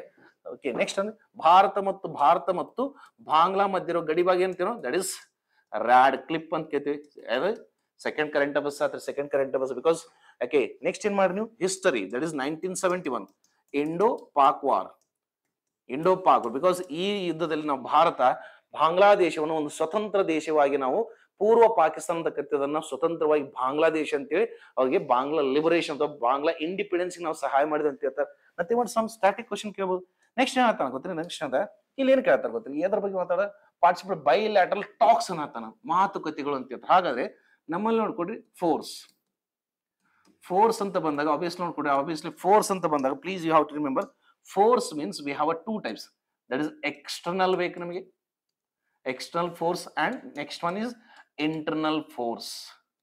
ನೆನಪಿಟ್ಟುಕೊಳ್ಳ್ರಿ sir, ನಮ್ಮಲ್ಲಿ 2 ತರದ ದಳಗಳು ಬರ್ತವೆ, ಒಂದು external force and internal force. ಅದೇ ಟೈಪ್ ಫೋರ್ಸ್ ಅಲ್ಲಿ ನೆಕ್ಸ್ಟ್ ಏನ್ ಗೊತ್ತ್ರಿ, ಅಂದ್ರೆ ದಳಗಳು ಅಂತ ಬಂದಾಗ ಈ ತರ ಬರ್ತದೆ ಎಕ್ಸ್ಟರ್ನಲ್ ಅಂಡ್ ಇಂಟರ್ನಲ್. ಎದ್ರ ಸಂಬಂಧ ನಮ್ಮ ಕಡೆ ಫೋರ್ಸ್ ಐತಿ, ಒಂದು ಗಡಿಭಾಗ ರಕ್ಷಣೆ ಅಥವಾ ಆಂತರಿಕ ರಕ್ಷಣೆ. ನೆಕ್ಸ್ಟ್ ಏನ್ ಮಾಡ್ತೀವಿ, ಈ ಗಡಿಭಾಗ ರಕ್ಷಣೆಯಲ್ಲಿ ಮತ್ತು ಒಳಭಾಗ ರಕ್ಷಣೆಯಲ್ಲಿ ಕೂಡ ಏನು ಗೊತ್ತಿದೆ ನಾವು 2 ಟೈಪ್ ಇರ್ತದೆ. ಒಂದೇನೋದಿ combat force and second one ಏನಂತೀರ ನಾನ್ ಕಾಂಬ್ಯಾಕ್ಟ್. ಇಲ್ಲಿ ನೋಡ್ಕೊಡಿ, ಕಾಂಬ್ಯಾಕ್ಟ್ ಫೋರ್ಸ್ ನೋಡ್ಕೊಂಡ್ರೆ ಸರ್ ಯಾವುದೇ ಒಂದು ಯುದ್ಧ ಭೂಮಿಯಲ್ಲಿ ನೇರವಾಗಿ ಸೈನಿಕರು ಯುದ್ಧ ಭೂಮಿಯಲ್ಲಿ ಪಾಲ್ಗೊಂಡಿದ್ದಾರೆ ಅವ್ರಿಗೆ ಏನಂತ ನಾವು ಕಾಂಬ್ಯಾಕ್ಟ್ ಫೋರ್ಸ್ ಅಂತೀವಿ. ಯಾವುದೇ ಒಬ್ಬ ಸೈನಿಕ ಪರೋಕ್ಷವಾಗಿ ಒಂದು ಯುದ್ಧ ಭೂಮಿಯಲ್ಲಿ ಇದ್ರೆ ಅವರಿಗೆ ಕಾಂಬ್ಯಾಕ್ಟ್ ಅನ್ನೋದಲ್ಲಿ ನಾವು ನಾನ್ ಕಾಂಬ್ಯಾಕ್ಟ್. ಕಾಂಬ್ಯಾಕ್ಟ್ ಅಂದ್ರೆ ತಡೆ ಹಿಡಿಯುವುದಂದ್ರೆ, combat mean to resist or to restrict the enemy incoming ಅಂತ ಹೇಳ್ತಾರೆ. ಅಂದ್ರೆ ಕಾಂಬ್ಯಾಕ್ಟ್ ಫೋರ್ಸ್ ಅಂದ್ರೆ ಕಾಂಬ್ಯಾಕ್ಟ್ ಫೋರ್ಸ್ ಅಂದ್ರೆ ಯುದ್ಧ ಭೂಮಿಯಲ್ಲಿ ನೇರವಾಗಿ ಪಾರ್ಟಿಸಿಪೇಟ್ ಮಾಡೋರಿಗೆ ನಾವು ಕಾಂಬ್ಯಾಕ್ಟ್ ಅಂತೀವಿ. ನಾನ್ ಕಾಂಬ್ಯಾಕ್ಟ್ ಅಂದ್ರೆ ಅವರು ಕೂಡ ಸೈನಿಕರೇ, ಆದ್ರೆ ಪರೋಕ್ಷವಾಗಿ ಮೆಡಿಕಲ್ ಡಿಪಾರ್ಟ್ಮೆಂಟ್ ಅಲ್ಲಿ ಇರ್ಬೋದು, ಅಥವಾ ಸಾಮಗ್ರಿಗಳ ಸಾಗಾಣಿಕೆಯಲ್ಲಿ ಇರ್ಬೋದು, ಅಥವಾ ಏನ್ ಮಾಡಿ ಮಾಹಿತಿ ಇನ್ಫಾರ್ಮೇಶನ್ ಕೊಡ್ತಿರ್ಬೋದು, ಅವ್ರಿಗೆ ನಾವಂತ ನಾನ್ ಕಾಂಬ್ಯಾಕ್ಟ್. ಅಂದ್ರೆ ಇವರು ನೇರವಾಗಿ ಯುದ್ಧ ಭೂಮಿಯಲ್ಲಿ ಆದ್ರೆ ಪರೋಕ್ಷವಾಗಿ ಅಂತ ಹೇಳ್ತಾರೆ. ಸೊ ಹೀಗಾಗಿ ಇಲ್ಲಿ ನಮಗೆ ಎಕ್ಸ್ಟರ್ನಲ್ ಅಂತ ಬಂದಾಗ ಏನ್ರಿ, ಎಕ್ಸ್ಟರ್ನಲ್ ಅಂತ ಬಂದ್ರೆ ಯಾವ್ದಿದೆ, ಎಕ್ಸ್ಟರ್ನಲ್ ಅಂತ ಬಂದಾಗ ಮಿನಿಸ್ಟ್ರಿ ಆಫ್ ಡಿಫೆನ್ಸ್ ಅಂತಿದೆ. ಎಕ್ಸ್ಟರ್ನಲ್ ಓಕೆ, ಬಾರ್ಡರ್ ಸೆಕ್ಯೂರಿಟಿ ಅಂದ್ರೆ ಎಕ್ಸ್ಟರ್ನಲ್ ಫೋರ್ಸ್ ಅಥವಾ ಎಕ್ಸ್ಟರ್ನಲ್ ಸೆಕ್ಯೂರಿಟಿ ಯಾರಿದ್ದಾರೆ, ಮಿನಿಸ್ಟ್ರಿ ಆಫ್ ಡಿಫೆನ್ಸ್. ಅದೇ ಇಂಟರ್ನಲ್ ಸೆಕ್ಯೂರಿಟಿ ಯಾರಿರ್ತಾರೆ, that is ministry of home affairs. ಅಂದ್ರೆ ಮಿನಿಸ್ಟ್ರಿ ಆಫ್ ಹೋಮ್ ಅಫೇರ್ಸ್ ಭಾರತದ ಆಂತರಿಕ ಭದ್ರತೆಯ ಬಗ್ಗೆ ವಿಚಾರ ಮಾಡುತ್ತೆ ಅಥವಾ ಅಧಿಕಾರವನ್ನು ಹೊಂದಿರುತ್ತೆ. ಅದೇ ಬಾರ್ಡರ್ ಅಂತ ಬಂದಾಗ that is external, that is ministry of defence ಅಂತ ಹೇಳ್ತಾರೆ. ಹಾಗಾದ್ರೆ ಇಲ್ಲಿ ಇಂಟರ್ನಲ್ ಸೆಕ್ಯೂರಿಟಿ ಅಂತ ಬಂದಾಗ ನಮ್ಮಲ್ಲಿ ಟೋಟಲಿ 7 ದಳಗಳು ಬರ್ತವೆ. ಯಾಕಂದ್ರೆ ಪ್ರೀವಿಯಸ್ ವಿಡಿಯೋದಲ್ಲಿ ಹೇಳಿದೆ, ನೆನಪಿದೆ ಅನ್ಕೊಂತ. There are totally 7 departments are going to work under ministry of home affairs. Have internal, that is ಒಂದೇನ್ ಮಾಡ್ತೀವಿ ನಾವು, ಫಸ್ಟ್ ಏನ್ ಮಾಡ್ತೀವಿ ಬಾರ್ಡರ್. ಯಾಕಂದ್ರೆ ಗಡಿ ಭಾಗದಲ್ಲಿರುವ ದೇಶಗಳಂದ್ರೆ ಆಬ್ವಿಯಸ್ ನಾವು ಸ್ವಲ್ಪ ಏನ್ರಿ ಕಲ್ಚರಲಿ ಮತ್ತು ಹ್ಯೂಮನ್ ಜಾಗ್ರಫಿಯಲ್ಲಿ ಸೇಮ್ ಇರ್ತಾರ. ಈಗ ನೋಡ್ರಿ ಜಮ್ಮು ಕಾಶ್ಮೀರ್ ತಗೊಳ್ರಿ, ಪಾಕಿಸ್ತಾನ ಕೆಲವು ಆಲ್ಮೋಸ್ಟ್ ಸ್ವಲ್ಪ ಸಿಮಿಲಾರಿಟಿ ಇರ್ತದೆ. ಅದೇ ಟೈಪ್ ಬಾಂಗ್ಲಾದೇಶ ಮತ್ತು ಭಾರತದ ಗಡಿ ಭಾಗ ಅಂತ ಬಂದಾಗ ಅಲ್ಲಿ ನಮ್ಮ ಹ್ಯಾಬಿಟೇಷನ್ಸ್ ಕೂಡ ಸ್ವಲ್ಪ ಸಿಮಿಲರ್ ಇರ್ತದೆ. ಸೊ ಹೀಗಾಗಿ ಬಾರ್ಡರ್ ಅಂತ ಹೇಳ್ತೀವಿ. ನೆಕ್ಸ್ಟ್ ಏನ್ ಮಾಡ್ತೀವಿ ನಾವು, ದಟ್ ಇಸ್ ಪ್ರೊಡಕ್ಷನ್. ಅಂತೀವಿ. ಬಟ್ ಏನಂತೀವಿ ನಾವು ಮ್ಯಾನುಫ್ಯಾಕ್ಚರಿಂಗ್ ಅಂತ. ನೆಕ್ಸ್ಟ್ ಏನ್ ಮಾಡ್ತೀವಿ, ದಟ್ ಇಸ್ ಸ್ಪೆಷಲ್ ಅಂತ ಹೇಳ್ತೀವಿ. ಹಾಗಾದ್ರೆ ಬಾರ್ಡರ್ಸ್ ಅಲ್ಲಿ ಯಾವ ಬರ್ತವೆ, ಟೋಟಲಿ 7 ಫೋರ್ಸ್ ಬಾರ್ಡರ್ಸ್ ಅಂತ ಬಂದಾಗ ನೋಡ್ಕೊಳ್ಳಿ, please remember. That is BSF. Next ಏನ್ ಮಾಡ್ತೀವಿ, that is Indo Tibetan border police ಅಂತ ITBP ಅಂತ ಹೇಳ್ತೀವಿ. ನೆಕ್ಸ್ಟ್ ಏನ್ ಮಾಡ್ತೀವಿ, ದಟ್ ಇಸ್ ಸಶಸ್ತ್ರ ಸೀಮಾ ಬಲ್ ಅಂತ ಹೇಳ್ತೇವೆ ನಾವು. ನೆಕ್ಸ್ಟ್ ಏನ್ ಬರ್ತದೆ, ದಟ್ ಇಸ್ ಅಸ್ಸಾಂ ರೈಫಲ್ಸ್. ಅಂದ್ರೆ ಈ 4 ದಳಗಳು ಗಡಿ ಭಾಗದಲ್ಲಿ ಇದ್ಕೊಂಡು ನಮ್ಮ ಆಂತರಿಕ ಮತ್ತು ಎಕ್ಸ್ಟರ್ನಲ್ ಭದ್ರತೆಗೆ ಇದು ಮಾಡ್ತೀವಿ. ನೆಕ್ಸ್ಟ್ ನೋಡ್ಕೊಡ್ರಿ, ದಟ್ ಇಸ್ ಇಂಡಸ್ಟ್ರಿ ಅಂತ ಬಂದಾಗ ಆಬ್ವಿಯಸ್ಲಿ ದೇಶದ ಒಂದು ಆರ್ಥಿಕತೆಯಲ್ಲಿ ಬಹುಭಾಗ ಏನ್ರಿ ನಮ್ಮ ದೇಶದ ಒಳಗಡೆ ತಯಾರಾಗುವ ವಸ್ತುಗಳು. ತಯಾರಾಗಬೇಕಂದ್ರೆ ವಸ್ತುಗಳು ಅಂತಂದ್ರೆ ಒಂದು ನಮ್ಗೆ ಮ್ಯಾನುಫ್ಯಾಕ್ಚರಿಂಗ್ ಯೂನಿಟ್ ಬೇಕು. ಆ ಉತ್ಪಾದನೆ ಹಂತದಲ್ಲಿ ಯೂನಿಟ್ ಅಲ್ಲಿ ನಮ್ಗೆ ಭದ್ರತೆ ಇಲ್ಲ ಅಂದ್ರೆ ಮಾಡ್ತೀವಿ. ಅದಕ್ಕೆ ಇಲ್ಲಿ ಎರಡು ಬರ್ತವೆ, that is C central industrial security force, CISF ಅಂತ ಹೇಳ್ತೇವೆ ನಾವು. ನೆಕ್ಸ್ಟ್ ಏನ್ರಿ CRPF, central reserve police force ಅಂತ ನೋಡಿ. ಇವೆಲ್ಲ ಮಿನಿಸ್ಟ್ರಿ ಆಫ್ ಹೋಮ್ ಅಫೇರ್ಸ್ ಅಲ್ಲಿ ಬರ್ತೇವೆ. ಅದೇ ಸ್ಪೆಷಲ್ ಅಂತ ಬಂದಾಗ we have that is national security guards, NSG ಅಂತಿದೆ ರೀ, NSG. ಸೊ ಹೀಗಾಗಿ ಇಲ್ಲಿ ministry of home affairs mention ಮಾಡಿದಾಗ ಎದ್ರ ಜೊತೆ ಬಾಂಗ್ಲಾದೇಶ ಅಂತ ಬಂದಾಗ ಆಬ್ವಿಯಸ್ಲಿ ಭಾರತದ ಅತಿ ಉದ್ದವಾದ ಗಡಿ ಭಾಗ ಒಂದು ಅಂದಾಗ ಆಬ್ವಿಯಸ್ಲಿ ಯಾರು ಹೋಗಿರ್ತಾರ, BSF ಬಾರ್ಡರ್ ಸೆಕ್ಯೂರಿಟಿ ಫೋರ್ಸ್ ಆಗಿರ್ತಾರೆ. See this is how you guys has to analyse. ಅಂದ್ರೆ ಈ ತರ ಯಾವುದೇ ಒಂದು ಪಾಯಿಂಟ್ ಬಂದಾಗ ಒಂದು 360 ಡಿಗ್ರಿಯಲ್ಲಿ ಕವರ್ ಮಾಡ್ಕೊಂತಾರೆ. So that easy to remember and easy to understand, easy to link all the subject. ಅಂದ್ರೆ ಓದಲು ಬಹಳ ಹಗರ ಆಗತ್ರಿ, ಮತ್ತು ಲಿಂಕ್ ಮಾಡಲು ಹಗರ ಆಗತ್ತೆ, ಮತ್ತು ನೆನಪಿಟ್ಕೊಳ್ಳೋ ಹಗರ ಆಯ್ತು. ಅಂದ್ರೆ ಒಂದೇ ಪಾಯಿಂಟ್ ಬಂದಾಗ ಬೇರೆ ಬೇರೆ ಏರಿಯಾಸ್ ನಾವು ಕವರ್ ಮಾಡ್ಬೋದು ಅಂತ ಹೇಳ್ತಾರೆ. So please remember. ಸೊ ಹೀಗಾಗಿ ಎಕ್ಸಾಮ್ ಅಲ್ಲಿ ಈ 7 ಫೋರ್ಸ್ ಮೇಲೆ ಕೇಳೋದು. ಯಾಕಂದ್ರೆ ಸೆಂಟ್ರಲ್ ಗೌರ್ಮೆಂಟ್ ಇದಕ್ಕೆ ಪದೇ ಅಂದ್ರೆ ರಿಕ್ರೂಟ್ಮೆಂಟ್ ಕರಿತಾನೆ ಇರ್ತಾನೆ. ಐ ಹೋಪ್ ಅರ್ಥ ಆಗಿದೆ ಅನ್ಕೊಂತಾನೆ. Next one, this is also very very important, sir. Who leads the carbon border adjustment mechanism initiative which was in a news recently? This is also very very important. ಇಲ್ಲಿ ನೋಡ್ಕೊಡಿ, ನೀವು observe ಮಾಡಿಲ್ಲ ಗೊತ್ತಿಲ್ಲ sir, news ಅಲ್ಲಿ ಅಂತ ತಿಳ್ಕೊಡ್ರಿ, ಯಾವ್ದಾದ್ರು ಒಂದು ಗುಂಪು, okay, ಯಾವ್ದಾದ್ರು ಒಂದು ಗುಂಪು ಅಥವಾ ಯಾವ್ದಾದ್ರು ಒಂದು ಆರ್ಗನೈಸೇಷನ್, ಸಂಸ್ಥೆಗಳು, ಆರ್ಗನೈಸೇಷನ್ ಅಥವಾ ಯಾವ್ದಾದ್ರು ಅಂದ್ರೆ ದೇಶಗಳು ಇಂಡಿವಿಜುವಲ್ ಆಗಿ ಏನಾದ್ರೂ ನಿರ್ಧಾರಗಳನ್ನು ಕೈಗೊಂಡಿದ್ದಾರೆ ಅಂತ ತಿಳ್ಕೊಡ್ರಿ. ನ್ಯೂಸ್ ಅಲ್ಲಿ ಯಾವ್ದಾದ್ರು ಒಂದು ದೇಶಗಳ ಒಂದು ಗುಂಪಾಗಿರ್ಬೋದು, ಅದು ಪ್ರಾದೇಶಿಕವಾಗಿರ್ಲಿ ಅಂತಾರಾಷ್ಟ್ರೀಯ, that group can be either regionally or globally or internationally.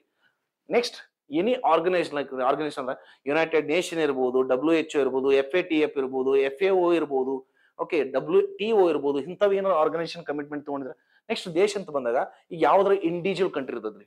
ಈಗ ನೋಡಿ, Russia have launch so and so scheme ಅಂತ ಇರ್ತಾರೆ. ಇಲ್ಲ ಭಾರತ ದೇಶವು ಇತ್ತೀಚೆಗೆ ಈ ಯೋಜನೆಯನ್ನು ಜಾರಿಗೆ ತಂದಿತ್ತು ಅಂತ ಹೇಳ್ತಾರೆ. ಅಂದ್ರೆ ಸರ್, ನ್ಯೂಸ್ ಅಲ್ಲಿ ಯಾವ್ದಾದ್ರು ಒಂದು ದೇಶದ ಗುಂಪು ಏನಾದ್ರು ಒಂದು ನಿರ್ಧಾರ ತಗೊಂಡ್ರೆ, ಅಥವಾ ಯಾವ್ದಾದ್ರು ಸಂಸ್ಥೆ ಏನಾದ್ರು ನಿರ್ಧಾರ ತಗೊಂಡ್ರೆ, ಅಥವಾ ಯಾವ್ದಾದ್ರು ದೇಶ ವೈಯಕ್ತಿಕ ನಿರ್ಧಾರ ತಗೊಂಡ್ರೆ ನಿಮ್ಮ ಎಕ್ಸಾಮಿನೇಷನ್ ಕೇಳ್ತಾನೆ. ಹಾಗಾದ್ರೆ ಇಲ್ಲಿ ಏನ್ ಹೇಳ್ತಾನೆ ಗೊತ್ತ್ರಿ, ಕಾರ್ಬನ್ ಬಾರ್ಡರ್ ಅಡ್ಜಸ್ಟ್ಮೆಂಟ್ ಮೆಕ್ಯಾನಿಸಮ್ ಅಂತ ಹೇಳ್ತಾರೆ. ಹಂಗಂದ್ರೆ ಏನ್ ತಿಳ್ಕೊಂಡ್ರಿ, ಫಸ್ಟ್ ವಿಲ್ ಅಂಡರ್ಸ್ಟ್ಯಾಂಡ್.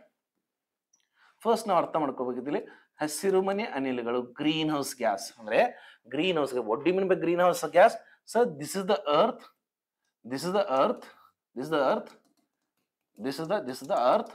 ಇದು ಭೂಮಿ ಆದ್ರೆ ನಾವು this is called as troposphere. ಎಲ್ಲ ವಾತಾವರಣ ಚಟುವಟಿಕೆಗಳು ನಡೀತಾ ಇರೋದಲ್ರಿ ಟ್ರೋಪೋಸ್ಪಿಯರ್. ಅಂದ್ರೆ all the climate activities are going to happen that is inside the troposphere, right? ಅಂದ್ರೆ ಭೂಮಿ ಮೇಲಿನ ನೀರು ಕಾಯ್ದು ಅಥವಾ ಆವಿಯಾಗಿ ಎವಾಪರೇಷನ್ ಆಗಿ ಕಂಡೆನ್ಸ್ ಆಗಿ ಮೋಡಗಳಾಗ್ತವೆ, ಮೋಡಗಳು ಮತ್ತೆ ತಾಪಮಾನ ಒತ್ತಡದ ಕರೆಗೆ ಮಳೆಯಾಗಿ ಜೀವ ಇದ್ದೀರಿ. ಹಾಗಾದ್ರೆ ಈ ಟ್ರೋಪೋಸ್ಪಿಯರ್ಲಿ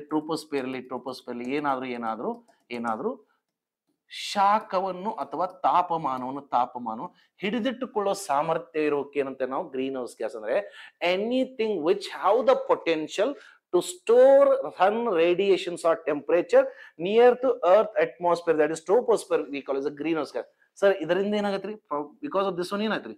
because of this that is global warming. What do you mean by global warming? That is ಜಾಗತಿಕ ತಾಪಮಾನ ಹೆಚ್ಚಳಾಕತಿ. ಹೆಚ್ಚಳಾದ್ರೆ ಏನ್ ಗೊತ್ತ್ರಿ? ಸುಮ್ನೆ ಮಂಜುಗಡ್ಡೆ ಹೆಚ್ಚಾದ್ರೆ ಏನ್ರಿ? C largest source of fresh water ಯಾವುದು? ದಟ್ ಇಸ್ ಮಂಜುಗಡ್ಡೆ, ದಟ್ ಇಸ್ ಗ್ಲೇಷಿಯರ್. ಕರಿಗೆ ಏನ್ ಗೊತ್ತ್ರಿ? ಕರಿಗೆ ಏನಂತ್ರಿ? ಸಮುದ್ರ ಮಟ್ಟ. ಅಂದ್ರೆ ಓಷನ್ ವಿಲ್ ಇನ್ಕ್ರೀಸ್ ಆದ್ರೆ ದ ಫುಡ್ ಚೈನ್ ಡಿಸ್ಟರ್ಬ್ ಆಗುತ್ತೆ. ಯಾಕಂದ್ರೆ ಲ್ಯಾಂಡ್ ಸಬ್ಮರ್ಜ್ ಆಗುತ್ತೆ ವಾಟರ್ ಅಲ್ಲಿ. ಸೊ ಹೀಗಾಗಿ ಗ್ರೀನ್ ಹೌಸ್ ಗ್ಯಾಸ್ ಎದಕ್ ಬಿಡ್ತಾ ಇದ್ರಿ? Because of that is energy. ಅಂದ್ರೆ ಹಸಿರು ಮನೆಗಳು ಹೆಂಗ್ ಹೋಗ್ತದೆ ಸರ್? ಶಕ್ತಿ ಉತ್ಪಾದನೆಗೆ ಮತ್ತು ಕೃಷಿ ಉಳಿವಿಕೆಗಳನ್ನ ಸುಡ್ತೀವಲ್ಲ, ಬರ್ನಿಂಗ್ ಆಫ್ ಸ್ಟಬಲ್ ಅಂತೀರಿ. ಅಂದ್ರೆ ಕೂಲಿಗಳು ಸುಡುದ್ರಿ ಅಂತ ಹೇಳ್ತಾರೆ. ಸೊ ಹೀಗಾಗಿ ಇವುಗಳನ್ನ ನಾವು ತಗ್ಗಿಸ್ಬೇಕಂತಂದ್ರೆ ಆಬ್ವಿಯಸ್ಲಿ ರೈಟ್ ನಾವು ಲಾರ್ಜೆಸ್ಟ್ ಎಮಿಟರ್ಸ್ ಯಾರು? ಫಸ್ಟ್ ಪ್ಲೇಸ್ ಬರ್ದೆ ಆದ್ರಿ ಚೀನಾ. ನೋಡ್ರಿ, ಯಾವ ದೇಶದ ಉತ್ಪಾದನೆ ಜಾಸ್ತಿ ಇರ್ತಲ್ಲ ಅವರೇ ಜಾಸ್ತಿ ಹೆಚ್ಚಿಗೆ ಬಿಡ್ತಾರೆ ಅಂದಾಗ second place USA, third place Bharat. Fourth place ಬರೋದ ಇಲ್ಲಿ ಕಂಟಿನ್ಯೂ ಆಗಿ ಒಂದು ಯುರೋಪಿಯನ್ ಒಕ್ಕೂಟವೆಂತಿದೆ ಅಂದ್ರೆ ಯುರೋಪಿಯನ್ ಯೂನಿಯನ್ ಅಂತ ಹೇಳ್ತಂದ್ರೆ European union is the fourth largest producer of that is green house gas to the environment. ಇವಾಗ ಇದನ್ನ ಕಡಿಮೆ ಮಾಡಪ್ಪ ಇಲ್ಲ ಅಂತ ನೋಡಿ. ಸಿ, ಸಮುದ್ರ ಮಟ್ಟ ಹೆಚ್ಚಾದ್ರೆ ಕೇವಲ ಒಂದೇ ಒಂದು ದೇಶಕ್ಕೆ ಎಫೆಕ್ಟ್ ಅಲ್ಲ, ಇದು ಜಾಗತಿಕವಾಗಿ ಎಫೆಕ್ಟ್ ಆಗುತ್ತಂತೆ. ವಾತಾವರಣದಲ್ಲಿ ಚಟುವಟಿಕೆಯಲ್ಲಿ ಬದಲಾವಣೆ ಅಂದ್ರೆ ಅದು ನಮ್ಮ ದೇಶಕ್ಕೆ ಅಷ್ಟೇ ಅಲ್ಲ, ಎಲ್ಲಕ್ಕೂ ಆಗುತ್ತೆ. ದೇರ್ ಆರ್ ಟೂ ಥಿಂಗ್ಸ್ ಅಂದ್ರೆ ಪರಿಸರ ವಿಜ್ಞಾನದಲ್ಲಿ in environment we have two concept, that is global issues and environmental policy. Global issues are those issues which are going to affect on the entire earth surface. ಜಾಗತಿಕ ಸಮಸ್ಯೆಗಳಂದ್ರೆ ಇಡೀ ಭೂಮಿಯ ಭಾಗಕ್ಕೆ ತೊಂದರೆ ಆಗುವಂತ, like ozone ಪದರ ಅಂದ್ರೆ ಎಲ್ಲವೂ ಹಾಳಾಗುತ್ತೆ. ನೆಕ್ಸ್ಟ್ ಜಾಗತಿಕ ತಾಪಮಾನ ಮತ್ತು ಆಮ್ಲ ಮಳೆ, ಇವೆಲ್ಲ they are the example of global they are the example of that is global issue. Okay, next ನೋಡಿ ಪರಿಸರ ಮಾಲಿನ್ಯಗಳಂದ್ರೆ ನನ್ನ ಧಾರವಾಡದಲ್ಲಿ ಏನಾದ್ರೂ ಕಲುಷಿತ ಪದಾರ್ಥನ ಹೊರಗಡೆ ಎಸೆದರೆ, ಪ್ಲಾಸ್ಟಿಕ್ ಅನ್ನು ಹೊರಗಡೆ ಎಸೆದರೆ ಇದು ಧಾರವಾಡ ಪ್ರದೇಶದಲ್ಲಿ ಮಾತ್ರ ತೊಂದರೆ ಉಂಟು ಮಾಡುತ್ತಲ್ರಿ. ಅಂದ್ರೆ ಪರಿಸರ ಮಾಲಿನ್ಯಗಳಂದ್ರೆ ಒಂದು ನಿರ್ದಿಷ್ಟವಾದ ಪ್ರದೇಶದಲ್ಲಿ ಹಾನಿ ಉಂಟು ಮಾಡುವ ತೊಂದರೆಗಳನ್ನ we call is environmental pollutions. So nothing but ಈಗ ಹಸಿರು ಮನೆ ಅನಿಲಗಳನ್ನ ಕಡಿಮೆ ಮಾಡ್ಕೊಂಡು ನಾವು ಜಾಗತಿಕ ತಾಪಮಾನ ಕಡಿಮೆ ಮಾಡ್ತಂತ ಹೇಳಿ ಅಂದ್ರೆ ಮೇನ್ಲಿ ದಟ್ ಇಸ್ COP21 2015 ಏನಂತ ನಾವು ಪ್ಯಾರಿಸ್ ಒಪ್ಪಂದ, commonly we call it Paris ಒಪ್ಪಂದ.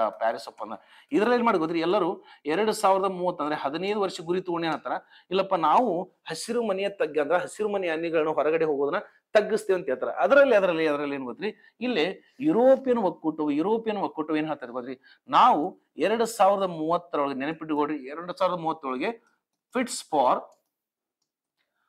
ಫಾರ್ 51% ಅಂತ ಹೇಳ್ತಾರೆ. ನೆನಪಿಟ್ಟುಕೊಂಡು ಕೇಳ್ಬೋದಂದ್ರೆ ಸರ್ 2017 ಪ್ಯಾರಿಸ್ ಒಪ್ಪಂದದಲ್ಲಿ ಯುರೋಪಿಯನ್ ಒಕ್ಕೂಟ ದೇಶಗಳು ಏನ್ ಹೇಳ್ತಾವ್ರಿ, ನೋಡಪ್ಪ ನಾವು 2030 ಅನ್ನೋದ್ರೊಳಗೆ ನಮ್ಮ ದೇಶದಿಂದ ಎಷ್ಟು ನಾವು ಹೊಗೆ ಹಾಕ್ತಿದ್ವಲ್ಲ ಗ್ರೀನ್ ಹೌಸ್ ಗ್ಯಾಸ್, ಅದನ್ನ 51% ಕಡಿಮೆ ಮಾಡ್ತೀವಿ ಅಂತ ಹೇಳ್ತಾರೆ.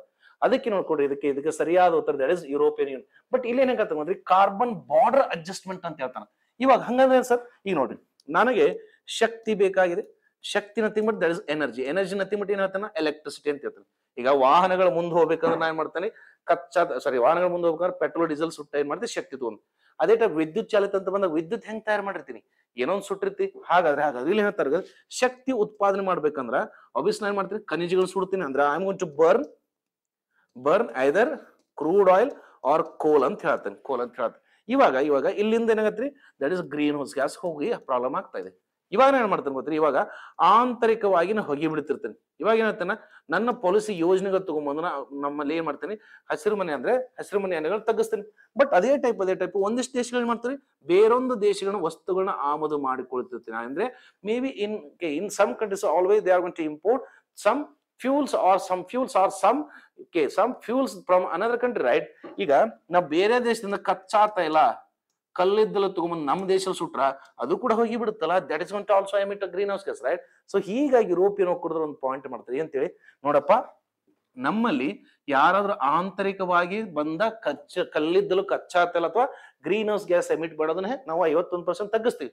ಅದ್ರ ಜೊತೆಗೆ if I am going to import from another nation, ಅಂದ್ರೆ ಬೇರೊಂದು ದೇಶದಿಂದ ಗ್ರೀನ್ ಹೌಸ್ ಗ್ಯಾಸ್ ಅನ್ನು ಎಮಿಟ್ ಮಾಡುವಂತ ಏನಾದ್ರೂ ಪದಾರ್ಥಗಳನ್ನ ತಂದ್ರ ಅದ್ರ ಮೇಲೆ ನಾವು ನಿಮಗೆ ಟ್ಯಾಕ್ಸ್ ಹಾಕ್ತೀವಿ. Commonly we call it carbon tax ಅಂತ ಹೇಳ್ತಾರೆ. If European union is going to import something from another nation which is going to cause the emission of green house gas to environment, on such product also European Union will put some extra tax, we call it carbon tax. ಅಂದ್ರೆ ನಾವು ನಮ್ಮ ದೇಶದಲ್ಲಿ ಏನಾದ್ರೂ ಪದಾರ್ಥಗಳನ್ನು ಬೇರೊಂದು ದೇಶದಿಂದ ಆಮದು ಮಾಡ್ಕೊಂಡು ಅದರಿಂದ ಏನಾದ್ರೂ ಹೊಗೆ ಬರ್ತಾ ಇದ್ರೆ ಅದ್ರ ಮೇಲೆ ನಾವು ಟ್ಯಾಕ್ಸ್ ಹಾಕ್ತೀವಿ. ಅದಕ್ಕೆ ಅಂತಾರೆ that is carbon border adjustment mechanism initiative ಅಂತ ಹೇಳಿ. ಸೊ ಇದಕ್ಕೆ ಸರಿಯಾದ ಉತ್ತರ ಯುರೋಪಿಯನ್ ಯೂನಿಯನ್. ಎಲ್ಲಾ ಕ್ವಶನ್ಸ್ ಇಂಡೈರೆಕ್ಟ್ಲಿ ಕೇಳ್ತಾನೆ. ನೆಕ್ಸ್ಟ್ ನೋಡ್ಕೊ, ನೆಕ್ಸ್ಟ್ ಏನ್ ಮಾಡ್ತಾ, ಇಲ್ಲೇ ಲಿಂಕ್ ಇಡ್ಬೋದಲ್ಲ ಏನಂತ ಲಿಂಕ್ ಇಡ್ಬೋದು ಸರ್? ಯುರೋಪಿಯನ್ ಯೂನಿಯನ್ ಅಲ್ಲಿ ಒಟ್ಟು ಎಷ್ಟು ದೇಶಗಳು? 28 ದೇಶ ಇದ್ರಿ. ಆದ್ರೆ ಬ್ರಿಟನ್ ಈ ಗುಂಪಿಂದ ಹೊರಗಡೆ ಬಂದ ಏನಾಗೈತ್ರಿ, ರೈಟ್ ನಾವು ಯುರೋಪಿಯನ್ ಯೂನಿಯನ್ ಹ್ಯಾವ್ 27 ಮೆಂಬರ್ಸ್. ಅಂದ್ರೆ ಪ್ರಸ್ತುತವಾಗಿ ಯುರೋಪಿಯನ್ ಒಕ್ಕೂಟದಲ್ಲಿ ಎಷ್ಟು ದೇಶಗಳದು? ದಟ್ ಇಸ್ 27 ದೇಶಗಳದು. ಸೊ ಹೀಗಾಗಿ ಒನ್ ಆರ್ ಅನ್ನೋರು ಏನ್ ಕೇಳ್ತಾನ, ಯುರೋಪಿಯನ್ ಒಕ್ಕೂಟ ಯಾವಾಗ ಸ್ಥಾಪನೆಗೊಂಡಿತು ಅಂತ ಕೇಳ್ತಾನೆ. ಅಂದ್ರೆ when exactly European union have been establish. ಹಾಗಾದ್ರೆ let me ask one question. ಹಾಗಾದ್ರೆ ಯುರೋಪಿಯನ್ ಒಕ್ಕೂಟವನ್ನು ಒಕ್ಕೂಟ ಯಾವ ವರ್ಷದಿಂದ ಸ್ಥಾಪಿಸಲಾಗಿದೆ? ಯಾಕಂದ್ರೆ ನೋಡಿ, ನೂತನವಾಗಿ ಯಾವುದೋ ಒಂದು ಪ್ರಾದೇಶಿಕ ಗುಂಪು ಎಲ್ಲಾದ್ರೂ ಸೇರ್ಕೊಂಡ್ರೆ ಕೇಳಕತ್ತಾನ. ಹಾಗಾದ್ರೆ ಪ್ಲೀಸ್ ಯಾರಾದ್ರೂ ಕಮೆಂಟ್ ಮಾಡ್ರಿ, when exactly the European group have been formed. ಅಂದ್ರೆ ಯುರೋಪಿಯನ್ ಒಕ್ಕೂಟವು ಯಾವ ವರ್ಷದಿಂದ ಸ್ಥಾಪನೆ ಆಗಿದೆ? ಪ್ಲೀಸ್ ಕಮೆಂಟ್ ಮಾಡಿ ನನಗೆ. I am waiting. Let's see. Okay, ಈಗ ಸರಿಯಾದ ಉತ್ತರ that is D. Okay, next question. India's installed nuclear capacity as of June 2025 was approximately how many gigawatts? See, this is also very important current affairs. ಈಗ ನಾವು European union ಬಗ್ಗೆ ನೋಡಿದ್ವಿ, but India is also third largest emitter, right? ಬರೇ ನಾವು just ಏನ್ ನೋಡಿದ್ವಿ ನಾವು? Just we have seen, please try to understand this one. Just now we have seen that is COP, okay, COP 21, that is 2015. ಇಲ್ಲಿ European ಒಕ್ಕೂಟದ commitment ನೋಡಿದ್ವಿ. ಇಲ್ಲಿ Bharat, India is the third largest, right? Third largest emitter of green house gas, right? ಹಾಗಾದ್ರೆ ಭಾರತದ ನಿಲುವು ಏನು sir? ಅದೇ ಇದ್ನಲ್ರಿ, exam ನೋಡ್ಕೊಡಿ question ಕೇಳ್ತಾನೆ ಸರ್. ಹೀಗಾಗಿ ಭಾರತ ಇಲ್ಲೊಂದು ಪ್ರಾಮಿಸ್ ಮಾಡಿ ಏನಂತ ಹೇಳ್ತೀರಿ ಸರ್? ಬೈ 2030, 2030 ನಾವು 500 ಗಿಗಾವ್ಯಾಟ್ ಶಕ್ತಿಯನ್ನು ನಾನ್ ಫಸಿಲ್ ಫ್ಯೂಲ್ ಇಂದ ಉತ್ಪಾದನೆ ಮಾಡ್ತು ಅಂತ ಹೇಳ್ತಾರೆ. This is very important. ಇಲ್ಲಿ ನೋಡ್ರಿ, ಭಾರತ ತಂದು ಒಂದು ಕಮಿಟ್ಮೆಂಟ್ ಕೊಡ್ತಲ್ಲ, ಏನ್ ಹೇಳ್ತಾರೆ? ನಾವು ಕೂಡ 2030 ಒಳಗಡೆ ನಾನ್ ಫಸಿಲ್ ಫ್ಯೂಲ್ಸ್ ಇಂದ ನಾವು 500 ಗಿಗಾವ್ಯಾಟ್ ನ ಮಾಡ್ತೇವೆ ಅಂದ್ರೆ, ಹಾಗಾದ್ರೆ ನಾನ್ ಫಸಿಲ್ ಫ್ಯೂಲ್ಸ್ ಅಂದ್ರೆ ಪಳವಳಿಕೆಯ ಇಂಧನ. ಹಾಗಾದ್ರೆ ವಾಟ್ ಡು ಮೀನ್ ಬೈ ಪಳವಳಿಕೆ ಇಂಧನ? What do mean by non fossil fuels ಅಂತ ಹೇಳ್ತಾರೆ? ಸಾರಿ, ಪಳವಳಿಕೆ ಅಲ್ಲದ ಇಂಧನ ಅಂತ ಹೇಳ್ತಾರೆ. ಹಾಗಾದ್ರೆ ಫಸ್ಟ್ ನಾವು ಅರ್ಥ ಮಾಡ್ಕೋಬೇಕು ಏನಂದ್ರೆ, ಇಲ್ಲಿ ಫಸಿಲ್ ಫ್ಯೂಲ್ಸ್ ಅಂದ್ರೆ ಏನು sir? What do mean by fossil fuels ಅಂದ್ರೆ ಪಳವಳಿಕೆ ಇಂಧನ ಅಂತ ಹೇಳ್ತೇವೆ ಸರ್. ಹಂಗಂದ್ರೆ ಏನ್ರಿ ಸರ್? ಯಾವ ಇಂಧನ, ಪ್ಲೀಸ್ ಟ್ರೈ ಟು ಅಂಡರ್ಸ್ಟ್ಯಾಂಡ್, ಯಾವ ಇಂಧನವು ಒಂದು ಜೀವಿಯ, ಅದು ಜೀವಿ ಸಸ್ಯ ಇರ್ಬೋದು, ಪ್ರಾಣಿ ಇರ್ಬೋದ್ರಿ, ಯಾವುದೇ ಒಂದು ಇಂಧನವು ಒಂದು ಜೀವಿ ಅಂದ್ರೆ ಸಸ್ಯ ಅಥವಾ ಪ್ರಾಣಿಯ ದೇಹದ ಕೊಳೆತದಿಂದ ಸೃಷ್ಟಿಯಾಗುತ್ತೆ, ಅದಕ್ಕೇನಂತ ಫಸಿಲ್ ಫ್ಯೂಲ್ಸ್ ಅಂತ ಹೇಳ್ತಾರೆ. ಹಾಗಾದ್ರೆ what do mean by fossil fuel?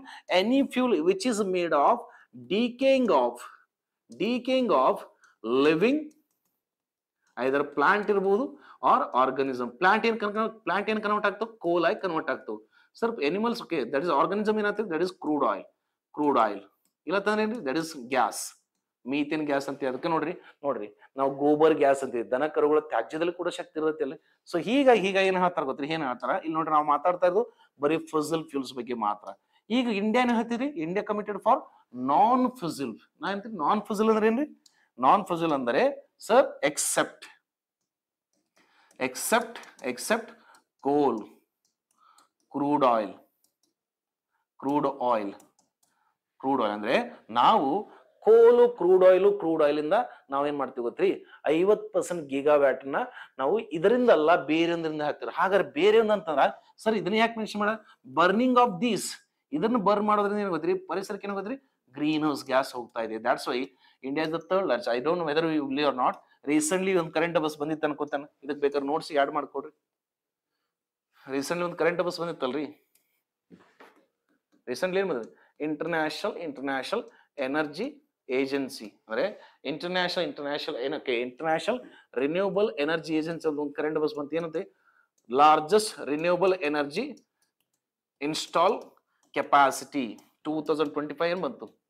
ಅಂದ್ರೆ ಅತಿ ಹೆಚ್ಚು ನವೀಕರಿಸಬಹುದಾದ ಇಂಧನದಿಂದ ಶಕ್ತಿ ಇನ್ಸ್ಟಾಲ್ಮೆಂಟ್ ಯಾರು ಮಾಡ್ಯಾರ? ಫಸ್ಟ್ ಯಾವ್ದಾರೆ? That is China.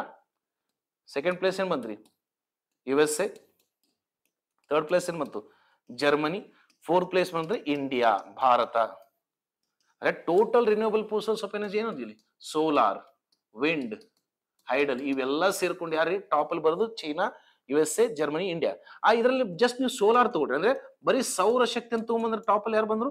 That is again China, USA. Third place ಯಾರು ಬಂದ್ರೆ? ಭಾರತ.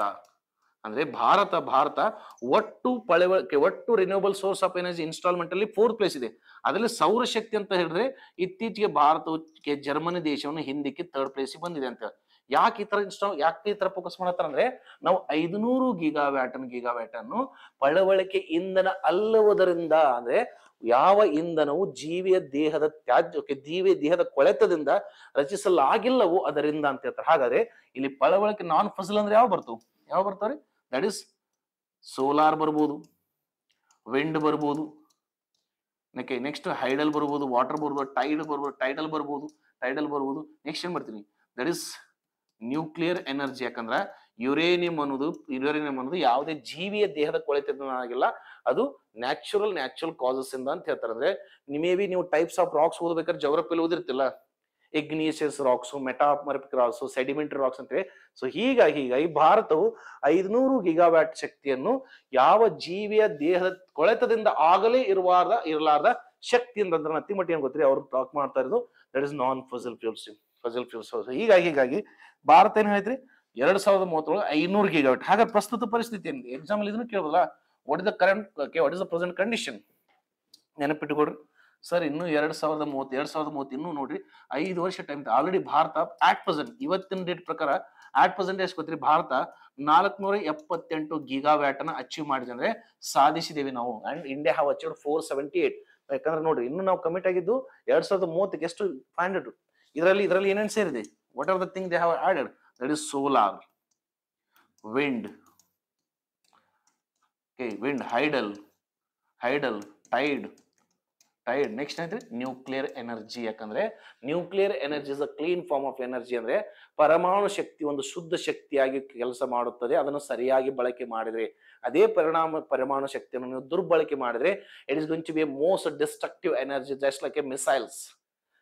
ಪರಮಾಣು ಶಕ್ತಿಯನ್ನು ನೀವು ಒಂದು ವ್ಯವಸ್ಥಿತವಾದ ರಿಯಾಕ್ಟರ್ ಗಳಲ್ಲಿ ಇಟ್ಟು ಅದನ್ನು ಶಕ್ತಿ ಮಾಡಿದರೆ ಅದು ಒಂದು ಒಳ್ಳೆಯ ಶಕ್ತಿ ಆಗುತ್ತೆ. ಅದನ್ನೇ ನೀವು ಮಿಸೈಲ್ಸ್ ಅಲ್ಲಿ ಹಾಕಿ ಅಥವಾ ಬಾಂಬ್ಗಳಲ್ಲಿ ಹಾಕಿ ಇನ್ನೊಬ್ಬರ ಮೇಲೆ ಡ್ರಾಪ್ ಮಾಡಿ it is going to be most destructive ಅಂತ ಹೇಳ್ತಾರೆ. ಸೊ ಹೀಗಾಗಿ ಇಲ್ಲಿ ನೋಡ್ಕೊಡಿ, ನಾವು ನ್ಯೂಕ್ಲಿಯರ್ ಎನರ್ಜಿ ಅಂದ್ರೆ ನಾವು ಇನ್ನು ನೋಡ್ರಿ 1.78% ಭಾರತದ ಶಕ್ತಿಯನ್ನ ಪರಮಾಣುದಿಂದ ಮಾಡ್ತೀವಿ. ಅಂದ್ರೆ ಇನ್ನೂ ಜಾಸ್ತಿ ಮಾಡ್ಬೇಕು, ಬಟ್ ಯುರೇನಿಯಂ ಬೇಕಲ್ಲ. ಯುರೇನಿಯಂ ಬೇಕಂದ್ರೆ ಲಾಟ್ಸ್ ಆಫ್ ದ ರೆಸ್ಟ್ರಿಕ್ಷನ್. ಆ ಪರಮಾಣು ತಂತ್ರಜ್ಞಾನ ಆಮದು ರಫ್ತಿಯಲ್ಲಿ ಕೆಲವೊಂದಿಷ್ಟು ಸಂಸ್ಥೆಗಳು ರೆಸ್ಟ್ರಿಕ್ಷನ್ ಆಗ್ತವೆ. ಮೇ ಬಿ ನೀವು ಕೇಳಿರ್ಬೋದು, ಇಂಟರ್ನ್ಯಾಷನಲ್ ಅಟಾಮಿಕ್ ಎನರ್ಜಿ ಏಜೆನ್ಸಿ ಆಗಿರ್ಬೋದು, NPT ಆಗಿರ್ಬೋದು, ಇಲ್ಲ NSG, ಇವೆಲ್ಲ ಬೇರೆ ಟಾಪಿಕ್ ಲಿಂಕ್ ಮಾಡೋಣ. ಬಟ್ ನಾವು stick with only the production. So ಹೀಗಾಗಿ ಇದಕ್ಕೆ ಸರಿಯಾದ ಉತ್ತರ that is C is the right answer, that is 8.8 gigawatt. 8.8 gigawatt. Okay, next one. Okay, recently who has released the report on rethinking homestay policy pathway. This is also very important. ನೋಡ್ರಿ, rethinking home stay. What do you mean by home stay? Home stay ಅಂತ ಬಂದಾಗ obviously ನೋಡ್ಕೊಡ್ರಿ, sir I am away from house. Why? To have a employment. Why employment? To earn some revenue. Right sir, ನಮ್ಮ ಮನೆಯಿಂದ ದೂರದ ಪ್ರದೇಶಕ್ಕೆ ಹೋಗಿ ನಾನು ಕೆಲಸ ಯಾಕೆ ಮಾಡ್ಲಿಕ್ಕೆ, to have something, right, to have something, ಏನೋ ಒಂದು ಆದಾಯ ಗಳಿಸ್ಲಿ. ಅದಕ್ಕೇನ್ ಹೇಳ್ತಾರೆ ಗೊತ್ತ್ರಿ, ಹೋಮ್ ಸ್ಟೇ ಅಂತಂದ್ರೆ ಸರ್ ಮನೆಯಲ್ಲೇ ಎದ್ದುಕೊಂಡು ಅಥವಾ ಮನೆಯಲ್ಲೇ ಎದ್ದುಕೊಂಡು ನಾನು ಒಂದು ಆದಾಯವನ್ನು ಹೊಂದುವುದು. ಇದಕ್ಕೇನಂತ ನಾವು ಹೋಮ್ ಸ್ಟೇ ಅಂತ ಬಂದಾಗ best example SDG 18. What you mean by SDG? That is ಬೇಕಾದ್ರೆ ನೀವು ಅಬ್ಸರ್ವ್ ಮಾಡಿ, decent work and economic growth. ಅಂದ್ರೆ what you mean by SDG goal 18 ಇದೆ, ದಟ್ ಇಸ್ ಸೂಕ್ಷ್ಮ ಕೆಲಸ ಮತ್ತು ಆರ್ಥಿಕ ಬೆಳವಣಿಗೆ. Sir what do you mean by ಸೂಕ್ಷ್ಮ ಕೆಲಸ? Sir that decent work should not harm you as well as nature. ಅಂದ್ರೆ ನನಗೂ ಕೂಡ ಆ ಕೆಲಸದಿಂದ ತೊಂದರೆ ಉಂಟಾಗಬಾರದು ಮತ್ತು ಪರಿಸರಕ್ಕೆ ಕೂಡ ಏನು ಧಕ್ಕೆ ಆಗಬಾರ್ದು ಅನ್ನೋದಕ್ಕೆ ನಾವು ಡೀಸೆಂಟ್ ವರ್ಕ್ ಅನ್ನತ್ತೆ. ಇದಕ್ಕೆ ಬೆಸ್ಟ್ ಎಕ್ಸಾಂಪಲ್ ಏನು, ಇವಾಗ ನಾನು ಒಂದು ಕೆಲಸವನ್ನು ಹುಡ್ಕೊಂಡು ಬೇರೆ ಒಂದು ಪಟ್ಟಣಕ್ಕೆ ಅಥವಾ ಪರಿಸರಕ್ಕೆ ಹೋಗಿ ಅಲ್ಲಿ ನಾಶ ಮಾಡೋದ್ರಿಂದ ನಮ್ಮ ಮನೆಯಲ್ಲೇ ಇದ್ದುಕೊಂಡು ಅಥವಾ ನಮ್ಮ ಪರಿಸರದಲ್ಲೇ ಇದ್ದುಕೊಂಡು ನಾನು ಒಂದು ಆದಾಯ ಹೊಂದಬಹುದಲ್ಲ. ಬೆಸ್ಟ್ ಎಕ್ಸಾಂಪಲ್ ಏನಂತೀನಿ? ಬೆಸ್ಟ್ ಎಕ್ಸಾಂಪಲ್ ಇದಕ್ಕೆ ಏನ್ ಮಾಡ್ತೀವಿ? That is best example, that is community based works. ಹಂಗಂದ್ರೆ ಏನ್ ಗೊತ್ತ್ರಿ? ಹಂಗಂದ್ರೆ ನೋಡಿ, best example I will give by that is recently BB Fatima self helping groups ರೀ. ಯಾಕಂದ್ರೆ ಇದಂಕ ಪ್ರಶಸ್ತಿ ಫಿಕ್ಸ್ ಕೇಳ್ತಾನೆ. ಯಾಕಂದ್ರೆ ಸರ್ ಪ್ರಪಂಚದ ಅತಿ ದೊಡ್ಡ ಪ್ರಪಂಚದ ಅತ್ಯುನ್ನತ ಜೀವವೈದ್ಯ ಸಂರಕ್ಷಣೆಗಾಗಿ UNDP ಒಂದು ಪ್ರಶಸ್ತಿ ಕೊಡ್ತಾ. ಅದಕ್ಕೆ ನಾವು ಇಕ್ವೇಟರ್ ಪ್ರೈಸ್. BB ಅಂತ ನೋಡಿ, ತಮ್ಮ ಊರಲ್ಲಿರುವ 15 ಮಹಿಳೆಯರೊಂದಿಗೆ ಏನ್ ಮಾಡತ್ತ ಗೊತ್ತ್ರಿ? ಸೀಡ್ ಬ್ಯಾಂಕ್ ಮಾಡಿದ್ರು. ನೆಕ್ಸ್ಟ್ ಏನ್ ಮಾಡಿ? ಕಮ್ಯುನಿಟಿ ಬೇಸ್ಡ್ ಏನ್ರಿ ಬಯೋಡೈವರ್ಸಿಟಿ ಮಾಡಿದ್ರು. ಸೊ ನತ್ತಿ ಮಾಡಿ ಗೊತ್ತ್ರಿ, ಕಮ್ಯುನಿಟಿ ಬೇಸ್ಡ್ ಅಂದ್ರೆ ಅಲ್ಲಿ ಸ್ಥಳೀಯರನ್ನೇ ಕರ್ಕೊಂಡು ಅಂತ ಹೇಳ್ತಾರೆ. ನೆಕ್ಸ್ಟ್ ಏನಂತೀರಿ ನೀವು? Sir tourism. ನೆಕ್ಸ್ಟ್ ಏನಂತ್ರಿ? ಪ್ರೊಡಕ್ಷನ್. ಪ್ರೊಡಕ್ಷನ್ ಅಂತ ಬಂದ ನೋಡ್ರಿ, ಪ್ರಧಾನಮಂತ್ರಿ ವಿಶ್ವಕರ್ಮ ಸ್ಕೀಮ್ ಇದೆಯಲ್ಲ, ಈಗ ನೋಡ್ರಿ, ಒನ್ ಡಿಸ್ಟ್ರಿಕ್ಟ್ ಒನ್ ಪ್ರಾಡಕ್ಟ್ ಅಂತೇಳಿ ಯಾವ್ಯಾವ ಜಿಲ್ಲೆಯಲ್ಲಿ ಏರ್ಪೋರ್ಟ್ಸ್ ಇದಾವು ಅಥವಾ ದೊಡ್ಡ ದೊಡ್ಡ ರೈಲ್ವೆ ಸ್ಟೇಷನ್ ಅಲ್ಲಿ ಆ ಭಾಗದಲ್ಲಿ ಬೆಳೆಯುವ ಅಥವಾ ಉತ್ಪಾದನೆ ಆಗೋ ಪದಾರ್ಥಗಳನ್ನ ಅಲ್ಲಿ ಫಸ್ಟ್ ಪ್ರಯಾರಿಟಿ ಇಟ್ಟಂದ್ರೆ ಒನ್ ಡಿಸ್ಟ್ರಿಕ್ಟ್ ಒನ್ ಪ್ರಾಡಕ್ಟ್, ಅದು ಪ್ರೊಡಕ್ಷನ್ ಇರ್ಬೋದು, ಕೃಷಿಗಿರ್ಬೋದು. ಆ ಕೃಷಿ ಬೆಳೆದಿದ್ರೆ ಮತ್ತೆ ನಮ್ಮಲ್ಲಿ ಲೋಕಲ್ ಆಗಿ ಮಾರ್ಬೇಕಲ್ಲ. ಇನ್ನು ಧಾರವಾಡದ ರೈಲ್ವೆ ಸ್ಟೇಷನ್, ಹುಬ್ಬಳ್ಳಿ ಏರ್ಪೋರ್ಟ್ಸ್ ಅಲ್ಲಿ ಧಾರವಾಡದ ಪೇಡಾಗಳನ್ನ ಇಟ್ರ ಸಮ್ ಪೀಪಲ್ ವಿಲ್ ಅಟ್ರಾಕ್ಟ್. ಅಂದ್ರೆ ಒನ್ ಡಿಸ್ಟ್ರಿಕ್ಟ್ ಒನ್ ಪ್ರಾಡಕ್ಟ್ ನ ಪ್ರಮೋಟ್ ಮಾಡ್ಲಿಕ್ಕೆ ಇಲ್ಲಿ ನಾವು ರೈಲ್ವೆ ಸ್ಟೇಷನ್ ಯೂಸ್ ಮಾಡತ್ತೀವಿ. ನೆಕ್ಸ್ಟ್ ಏನ್ ಮಾಡ್ತೀವಿ ಗೊತ್ತಾ, ಏರ್ಪೋರ್ಟ್ಸ್ ಯೂಸ್ ಮಾಡತ್ತೀವಿ. ಅಂದ್ರೆ ಡೀಸೆಂಟ್ ವರ್ಕ್ ಅಂದ್ರೆ ಏನಾಗ್ತಾನೆ, ನಮ್ಮ ಊರಲ್ಲೇ ಇದ್ಕೊಂಡು ನಾನು ಕಾರ್ಯವನ್ನು ಮಾಡ್ಲಿಕ್ಕೆ ಏನಂತ ನಾವು ಡೀಸೆಂಟ್ ವರ್ಕ್ ಅಂತ. So please remember. ಹಾಗಾದ್ರೆ ಇತ್ತೀಚೆಗೆ ರಿಪೋರ್ಟ್ ಯಾರು ಪಬ್ಲಿಷ್ ಮಾಡ್ರ ಅಂತ ಕೇಳ್ಬೋದು ನಿಮಗೆ ಎಕ್ಸಾಮ್ಗೆ. That is NITI Aayog. Who have publish, that is NITI Aayog along with that is quality council of India. ಅಂದ್ರೆ ನೀತಿ ಆಯೋಗ ಇತ್ತೀಚೆಗೆ ಯಾವ ಸಂಸ್ಥೆಯೊಂದಿಗೆ ಜಂಟಿಯಾಗಿ ಈ ವರದಿಯನ್ನು ಪಬ್ಲಿಷ್ ಮಾಡಿದೆ ಅಂದ್ರೆ that is quality council of India. ಅಂದ್ರೆ ಎಷ್ಟಾಗತ್ತಷ್ಟು ಜನರಿಗೆ ಅವರ ಪ್ರದೇಶದಲ್ಲೇ ಉದ್ಯೋಗನ ಸೃಷ್ಟಿ ಮಾಡ್ಲಿಕ್ಕೆ ಒಂದು ಅವಕಾಶ ಮಾಡಿಕೊಡ್ರಿ. ಯಾಕಂದ್ರೆ decent work and economic growth, ಪ್ರವಾಸದ ಅಂತ ಅಂದಾಗ because I will be aware about my own native place, ಅದರಿಂದ ಒಂದ್ ಏನ್ ಮಾಡಿದ್ವಿ, ಪ್ರವಾಸದ ಮಾಡಿಸ್ಕೊಂಡ್ರಿ. ಅದಕ್ಕೆ ನೋಡ್ರಿ, ನೇಚರ್ ರಿಲೇಟೆಡ್ ಅಲ್ಲಿ ನೇಚರ್ ಟೂರಿಸಂ ಭಾಳ ಮಾಡ್ಸತ್ತಾರ. ಸೊ ನಥಿಂಗ್ ಬಟ್ 1 hour ಅನ್ನೋದೇ you may have the question regarding this topic ರೀ. ಐ ಹೋಪ್ ಅರ್ಥ ಆಗಿದೆ ಅನ್ಕೊಂತೇನೆ. Next one, according to the finance minister data, how many times India's interest payment on outstanding debt increase in last decade ಅಂತ. ಇಲ್ಲಿ ನೋಡ್ರಿ, outstanding ಡೆಪ್ಟ್ ಅಂದ್ರೆ sir ನಂದು ಸಾಲ, ಡೆಪ್ಟ್ ಅಂದ್ರೆ ಡೆಬಿಟ್ ಅಂದ್ರೆ ಏನಿರುತ್ತೆ, ಸಾಲ ಅಂತ ಹೇಳ್ತಾರೆ. ಬಿಕಾಸ್ ವಿ ನೋ ದಟ್ ನಮ್ಮಲ್ಲಿ ಒಂದು ಕಾನ್ಸೆಪ್ಟ್ ಇದೆ, ಬ್ಯಾಲೆನ್ಸ್ ಆಫ್ ಪೇಮೆಂಟ್, ಅಂದ್ರೆ ಖಾತಾ ಬುಕ್ ಅಂತೀರಿ. ಈಗ ನೋಡ್ರಿ, ನಾನು ಈ ವರ್ಷ ಬಜೆಟ್ ಮಾಡ್ತಿರ್ತೇನೆ ಅಂತ ತಿಳ್ಕೊಡಿ. ಬಜೆಟ್ ಮಾಡ್ಬೇಕಾರೆ ಏನ್ ಮಾಡ್ತೀನಿ, ಎಲ್ಲಿಂದ ಆದಾಯ ಬಂದಿದೆ, ನೆಕ್ಸ್ಟ್ ಏನ್ ಮಾಡ್ತೀನಿ, ಎಲ್ಲಿಗೆ ಆದಾಯವನ್ನು ಅಂದ್ರೆ ಎಲ್ಲಿಗೆ ನಾನು ಹಣವನ್ನು ಹೂಡಿಕೆ ಮಾಡ್ತೇನೆ ಅಂತ ಹೇಳ್ಬೇಕ್ರಿ. ಅದೇ ಟೈಪ್ ನೋಡ್ಕೊಂಡು ಭಾರತ ಏನ್ ಮಾಡ್ತದೆ, ಸಾಲ ಮಾಡ್ತದೆ. ಅಂದ್ರೆ ನಮ್ಮ ಯೋಜನೆಗೆ ಹಣ ಹಾಕ್ಬೇಕಂದ್ರೆ ನಾವ್ ಏನ್ ಮಾಡ್ತೇವೆ, ಸಾಲ ಮಾಡ್ತೀವಿ. ಸಾಲ ಮಾಡ್ಬೇಕಂದ್ರೆ there are 2 types. One is from internal. Sir ಏನ್ ಸರ್ ಇಂಟರ್ನಲ್ ಅಂತಂದ್ರೆ, ಅಂದ್ರೆ ಭಾರತ ಸರ್ಕಾರ ಅಥವಾ ರಾಜ್ಯ ಸರ್ಕಾರಗಳು ಆಂತರಿಕವಾಗಿ ಸಾಲ ಮಾಡ್ತಾವ. ಆಂತರಿಕವಾಗಿ ಹೆಂಗ್ ಮಾಡ್ತಾವ ಸಾಲನ ಸರ್, ಥ್ರೂ ಬ್ಯಾಂಕ್ಸ್ ಇರ್ತಾವಲ್ಲ, ಬ್ಯಾಂಕ್ಸ್ ಅಲ್ಲಿ ಸರ್ಕಾರಿ ದಾಖಲಾತಿಗಳನ್ನ ಇಟ್ಟು ಏನ್ ಮಾಡ್ತಾರೆ, ಸಾಲ ತಗೊಂತಾರೆ. ಬೆಸ್ಟ್ ಎಕ್ಸಾಂಪಲ್ ನೀವು RBI ಓದ್ತಿರ್ಲಿ, ರಿಸರ್ವ್ ಬ್ಯಾಂಕ್ ಆಫ್ ಇಂಡಿಯಾ ಓದ್ಬೇಕಾದ್ರೆ ರೆಪೋ ದರ ಮತ್ತು ರಿವರ್ಸ್ ರೆಪೋ ದರದಲ್ಲಿ ಏನ್ರಿ, ಅಂದ್ರೆ ಕಮರ್ಷಿಯಲ್ ವಾಣಿಜ್ಯ ಬ್ಯಾಂಕ್ಗಳು RBI ಸಾಲ ಕೊಡೋದಕ್ಕೆ ನಾವಂತ ರಿವರ್ಸ್ ರೆಪೋ ರೇಟ್ ಅಂತೀವಿ. ರಿವರ್ಸ್ ರೆಪೋ ಯಾಕಂದ್ರೆ ಮೇ ಬಿ RBI ಗೆ ಸರ್ಕಾರ ಹೇಳಿರ್ಬೋದು, ಇಲ್ಲಪ್ಪ ಸ್ವಲ್ಪ ಹಣ ನಾನು ಬ್ಯಾಂಕ್ಗಳಿಂದ ಈ ರೈಲ್ವೆ ಸ್ಟೇಷನ್ ಅಥವಾ ಹೊಲವನ್ನ ಅಥವಾ ಆಸ್ತಿಯನ್ನು ಇಟ್ಟು ತಗೊಂಬ ಅಂತ ಹೇಳಿರ್ಬೋದು. ನೆಕ್ಸ್ಟ್ ನೋಡಿ, ಇಂಟರ್ನಲ್ ಅಂತ ನಮ್ಮೆಲ್ಲರೂ ಬ್ಯಾಂಕ್ ತಗೋದ್ರಿ. ನೆಕ್ಸ್ಟ್ ಮಾಡ್ತೀವಿ ಎಕ್ಸ್ಟರ್ನಲ್ ಅಂದ್ರೆ ಮೇ ಬಿ ವರ್ಲ್ಡ್ ಬ್ಯಾಂಕ್ ಇಂದ, IMF ಇಂದ, ಬೇರೆ ಯಾವ್ದೋ ಫೈನಾನ್ಷಿಯಲ್ ಇನ್ಸ್ಟಿಟ್ಯೂಟ್ ಇಂದ ಸಾಲ ತಗೊಂಡಿರ್ತೀವಿ. ಸಾಲ ತಗೋಬೇಕಾದ್ರೆ ದೇರ್ ಆರ್ 2 types, ರೈಟ್? ಸಾಲ ತಗೋಬೇಕ್ರೆ there are 2 types. That is short term. What do you mean by short term loans? Short term ಸಾಲ ಅಂದ್ರೆ ದಟ್ ಇಸ್ ಅಲ್ಪಾವಧಿ ಸಾಲಗಳಂದ್ರೆ 1 ವರ್ಷದ ಒಳಗೆ ಇರ್ತದೆ. ಅಂದ್ರೆ maybe these kind of loans ಏನ್ ಗೊತ್ತ್ರಿ, within the 1 year. Next long term, ದೀರ್ಘಾವಧಿ ಅಂತಂದ್ರೆ ದೀರ್ಘಾವಧಿ ಮೇ ಬಿ 10 ವರ್ಷಕ್ಕೆ, 5 ವರ್ಷಕ್ಕೆ, ಸೊ ದೀರ್ಘಾವಧಿ ಅಂತೇಳಿ. ಇಲ್ಲಿ ನೋಡ್ಕೊಡಿ, ನಾವು ಈಗ ಪೇ ಮಾಡ್ಬೇಕು ವಾಪಸ್. ವಿ ಹೌ ಟು ಪೇ ಮಾಡ್ಬೇಕಂದ್ರ ಇಲ್ಲಿ ಶಾರ್ಟ್ ಟರ್ಮ್ ಅಂತ ತಗೊಂಡಾಗ ಏನ್ ಮಾಡ್ತೀವಿ ನಾವು, ಸರ್ ಅಸಲು ಪ್ಲಸ್ ಬಡ್ಡಿ ಕಟ್ತೀವಿ. ಅದೇ ನಾವು ಲಾಂಗ್ ಟರ್ಮ್ ತಗೊಂಡಾಗ ಏನ್ ಮಾಡ್ತೀವಿ, ಇಯರ್ಲಿ ಅಟ್ಲೀಸ್ಟ್ ನಾವ್ ಏನ್ ಮಾಡ್ತೀವಿ, ಇಂಟ್ರೆಸ್ಟ್ ವರ್ಷದ ಬಡ್ಡಿ ಕಟ್ಕೊಂತ ಹೋಗ್ತೀನಿ. ಅದು 10 ವರ್ಷ ಬಂದಾಗ ಟೋಟಲ್ ಕಟ್ತೇನೆ ಅಂತ ಹೇಳ್ತೀವಿ. ಇಲ್ಲಿ ಏನ್ ಹೇಳ್ತಾರೆ, ಔಟ್ಸ್ಟ್ಯಾಂಡಿಂಗ್ ಡೆಪ್ಟ್ ಹ್ಯಾವ್ ಇನ್ಕ್ರೀಸ್ ಅಂತ ಹೇಳ್ತಂದ್ರ ಪ್ರತಿ ಸಲ ಸರ್ಕಾರ ಸಾಲ ತಗೊಂಡು ಎದಕ್ ಸಾಲ ತಗೊಂತೀವಿ, ಮೇ ಬಿ ನಾವು ಇನ್ಫ್ರಾಸ್ಟ್ರಕ್ಚರ್, ರೋಡ್ಸ್ ಆಗಿರ್ಬೇಕು. ಬೆಸ್ಟ್ ಎಕ್ಸಾಂಪಲ್ PSI 550 ಕೇಳಿದ್ದಾರೆ, ಪ್ರಧಾನ ಮಂತ್ರಿ ಗತಿ ಶಕ್ತಿ ಮಾಸ್ಟರ್ ಪ್ಲಾನ್ ಅಂತ ಇತ್ತಲ್ಲ. ಅಂದ್ರೆ ಭಾರತ ಒಟ್ಟು PSI 550 ಕೇಳಿದ್ರೆ ಭಾರತ ಒಟ್ಟು 100 ಲಕ್ಷ ಕೋಟಿ ಹಣವನ್ನು ನಾವು ಎಲ್ಲಿ ಹಾಕ್ತಾನೆ ಅಂತ ಹೇಳಿದ್ರೆ ಇನ್ಫ್ರಾಸ್ಟ್ರಕ್ಚರ್ ಅಂದ್ರೆ ರೋಡ್ ಇರ್ಬೋದು, ರೈಲ್ ಇರ್ಬೋದು, ಏರ್ಪೋರ್ಟ್ ಇರ್ಬೋದು, ಸ್ಮಾರ್ಟ್ ಸಿಟಿ ಇರ್ಬೋದು, ಇವೆಲ್ಲ ಹಾಕ್ಬೇಕಂದ್ರ ಸರ್ಕಾರ ಮತ್ತೆ ಸಾಲ ಮಾಡ್ಬೇಕಲ್ಲ. ಸಾಲ ಮಾಡ್ಬೇಕು ಅಂದ್ರೆ ಜಾಸ್ತಿ ಸರ್ಕಾರದ ಮೇಲೆ ಸಾಲದ ಹೊರೆ ಇದ್ದರೆ ಅದು ಅವರ ಪಬ್ಲಿಕ್ ಮೇಲೆ ಆಗುತ್ತೆ. ಯಾಕಂದ್ರೆ ನಾವೇ ಕಟ್ಬೇಕಲ್ಲ ವಾಪಸ್ಸು. ಈಗ ರೋಡ್ ಹಾಕಿದ್ ಸರ್ಕಾರ ಸಾಲ ತಗೊಂಡು ನಾವು ರೋಡ್ ಮೇಲೆ ಅಡ್ಡಾಡಿ ಟೋಲ್ ಟ್ಯಾಕ್ಸ್ ಕಟ್ಟಬೇಕಲ್ಲ.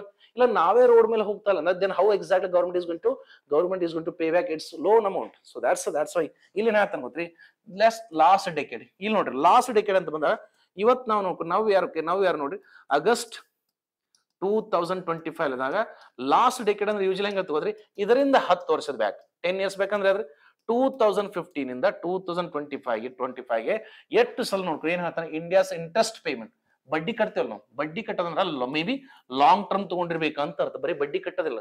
ಬಡ್ಡಿ ಕಟ್ಟೋದು ಎಷ್ಟು ಸಲ ಇನ್ಕ್ರೀಸ್ ಆಗೈತಿ ಇನ್ ಲಾಸ್ಟ್ ಡಿಕೆಟ್ ಅಂದ್ರೆ 2020 ಅಂದ್ರೆ ಇದ್ರ ಲಾಸ್ಟ್ ಡಿಕೆಟ್ 10 ವರ್ಷದ ಹಿಂದೆ ಅಂದ್ರೆ ಯಾವ್ದು ಇರ್ತೀನೋ 2015 ಅಂದ್ರೆ ಇವತ್ತಿನ ಡೇಟಿಗೆ 10 ಇಯರ್ಸ್ ಬ್ಯಾಕಿಗೆ we call as last decade ಅಂದ್ರೆ ಈ 10 ವರ್ಷದಲ್ಲಿ ಈ 10 ವರ್ಷದಲ್ಲಿ ಭಾರತದ ಇಂಟರ್ ಬಡ್ಡಿ ಪೇಮೆಂಟ್ ಎಷ್ಟು ಸಲ ಹೆಚ್ಚಿಗೆ ಆಗೈತೆ ಅಂತ ಕೇಳ್ತಾನೆ. ಇದಕ್ಕೆ ಸರಿಯಾದ ಉತ್ತರ ದಟ್ ಇಸ್ 3 times.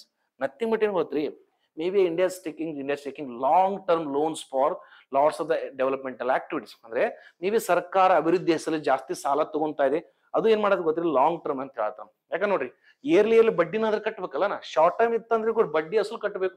ಅಂದ್ರೆ ಇದು ಎಷ್ಟು ಸಲ ಅದು ಎಷ್ಟು ಬಾರಿ ಹೆಚ್ಚಿಗೆ ಆಗಿದೆ 10 ವರ್ಷ 3 ಬಾರಿ ಅಂತ ನೆನ್ಪಿಟ್ಕೊಡ್ರಿ. ಸೊ ಪ್ಲೀಸ್ ರಿಮೆಂಬರ್ ಎಕ್ಸಾಮ್ ಅಲ್ಲಿ ಈ ತರ ಕ್ವಶನ್ ಬಂದಾಗ ಬೇಕಾದ್ರೆ ನೋಡಿ ಸ್ವಲ್ಪ ಎಕನಾಮಿಕ್ಸ್ ಲಿಂಕ್ ಮಾಡಂಗಿದ್ರ ಪ್ಲೀಸ್ ರೀಡ್ ದಿಸ್ ಕಾನ್ಸೆಪ್ಟ್. ಈ ಕಾನ್ಸೆಪ್ಟ್ ಓದ್ಕೊಡ್ರಿ, that is money multiplier.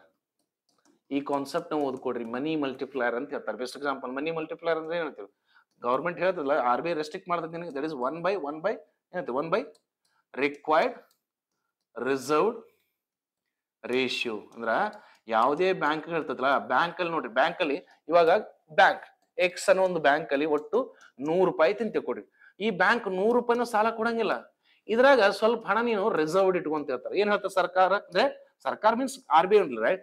RBI said that out of 100 rupees ನೀನು 30 rupees ನ you have to keep as a that is your reserved ratio. ಏನ್ ಹೇಳ್ತಾರ 30 ರೂಪಾಯಿ ನೀವು ಕೊಡಂಗಿಲ್ಲ, ಅದನ್ನ ಇಟ್ಕೊಳ್ಳೇಬೇಕಂತ. ಉಳ್ಕಿದೆಷ್ಟು 70 ರೂಪಾಯಿ ಸಾಲ ಕೊಡು ಅಂತ ಹೇಳ್ತಾನ.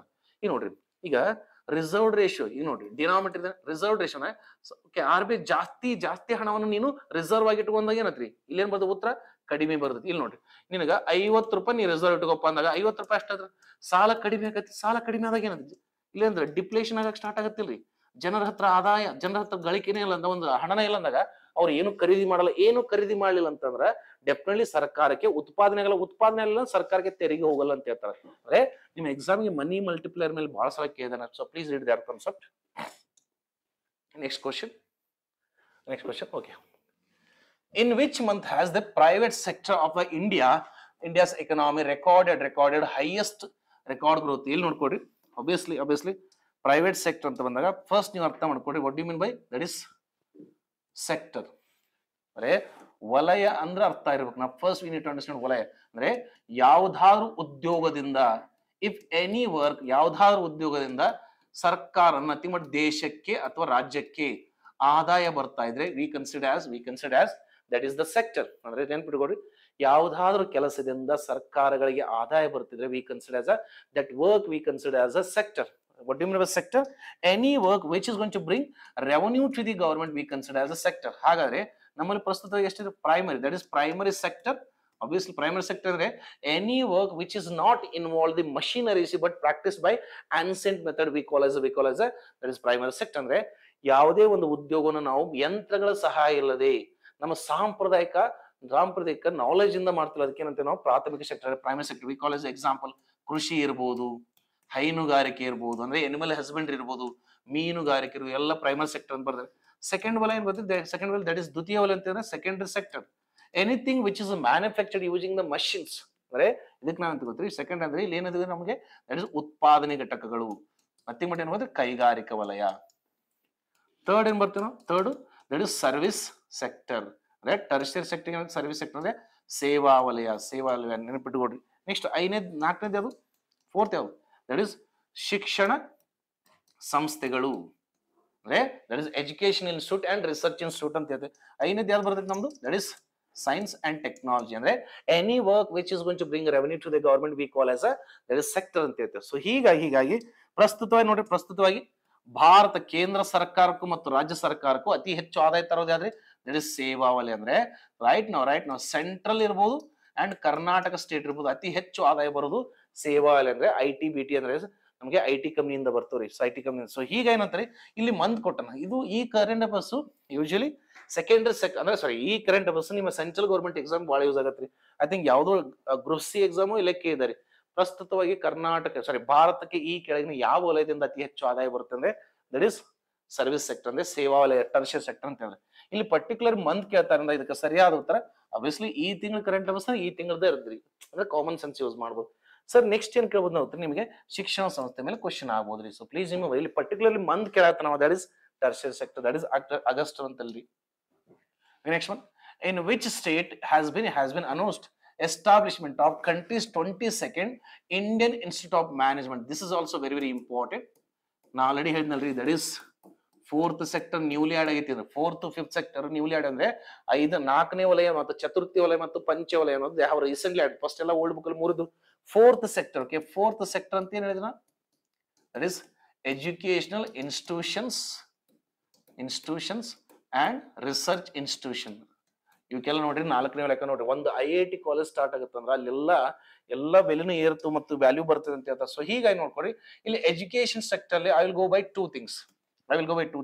That is Indian institute of technology, next Indian institute of management. Obviously management is also very very important for the current scenery.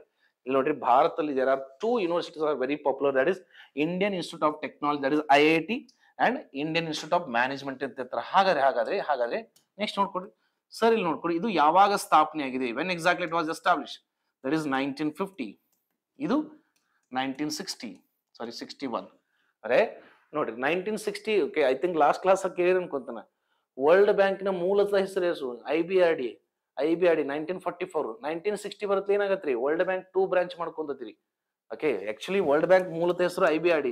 What is the main motto of World Bank? That is the International Bank for Reconstruction and Development. Andre the country who have destroyed during the World War II to provide financial assistance to those countries to recover their country. ಅದಕ್ಕೆ IBRD ಅಂತಿತ್ರಿ. IBRD ಇತ್ತು.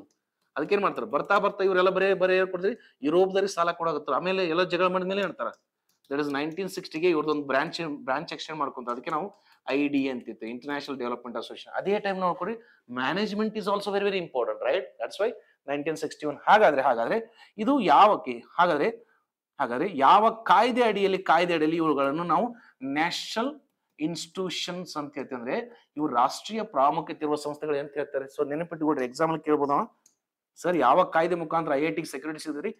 Indian institute of technology act 1961. ಅಂದ್ರೆ sir, ನಮ್ಮಲ್ಲಿ institute of technology act 1961 ಅಡಿಯಲ್ಲಿ IIT ಗಳಿಗೆ ಸಂರಕ್ಷಣೆ ಕೊಟ್ಟು ಏನಂತ ಹೇಳ್ತಾರೆ, ಇವು ರಾಷ್ಟ್ರೀಯ ಮಾನ್ಯತೆ ಇರುವ ಸಂಸ್ಥೆಗಳು. We how to give security. ಅದೇ ಇದನ್ನ ನೋಡ್ಕೊಡಿ, ಇದನ್ನ ಯಾವ ಕಾಯ್ದೆ ತಗೊಂಡ್ಬಂದ್ರೆ, that Indian institute of management act 2017. ಇತ್ತೀಚೆಗೆ ಇದನ್ನ ಒಂದು ಕಾಯ್ದೆ ಮುಖಾಂತರ ರಾಷ್ಟ್ರೀಯ ಸಂಸ್ಥೆಗಳು ಅಂದ್ರೆ important institutions of India, national institutions ಅಂತ ಹಾಕಿದ್ರೆ. ಹಾಗಾದ್ರೆ ಮೊದಲ ಯಾವುದು? That is IIT Kharagpur. ಎಲ್ಲೈತ್ರಿ? ವೆಸ್ಟ್ ಬೆಂಗಾಲ್. ಹಾಗಾದ್ರೆ ಇದು ನೋಡ್ರಿ, ಮೊದಲ ಅಂತ ಬಂದಾಗ ಟೋಟಲಿ ನೋಡ್ರಿ 2 ಇದ್ದು ರೀ.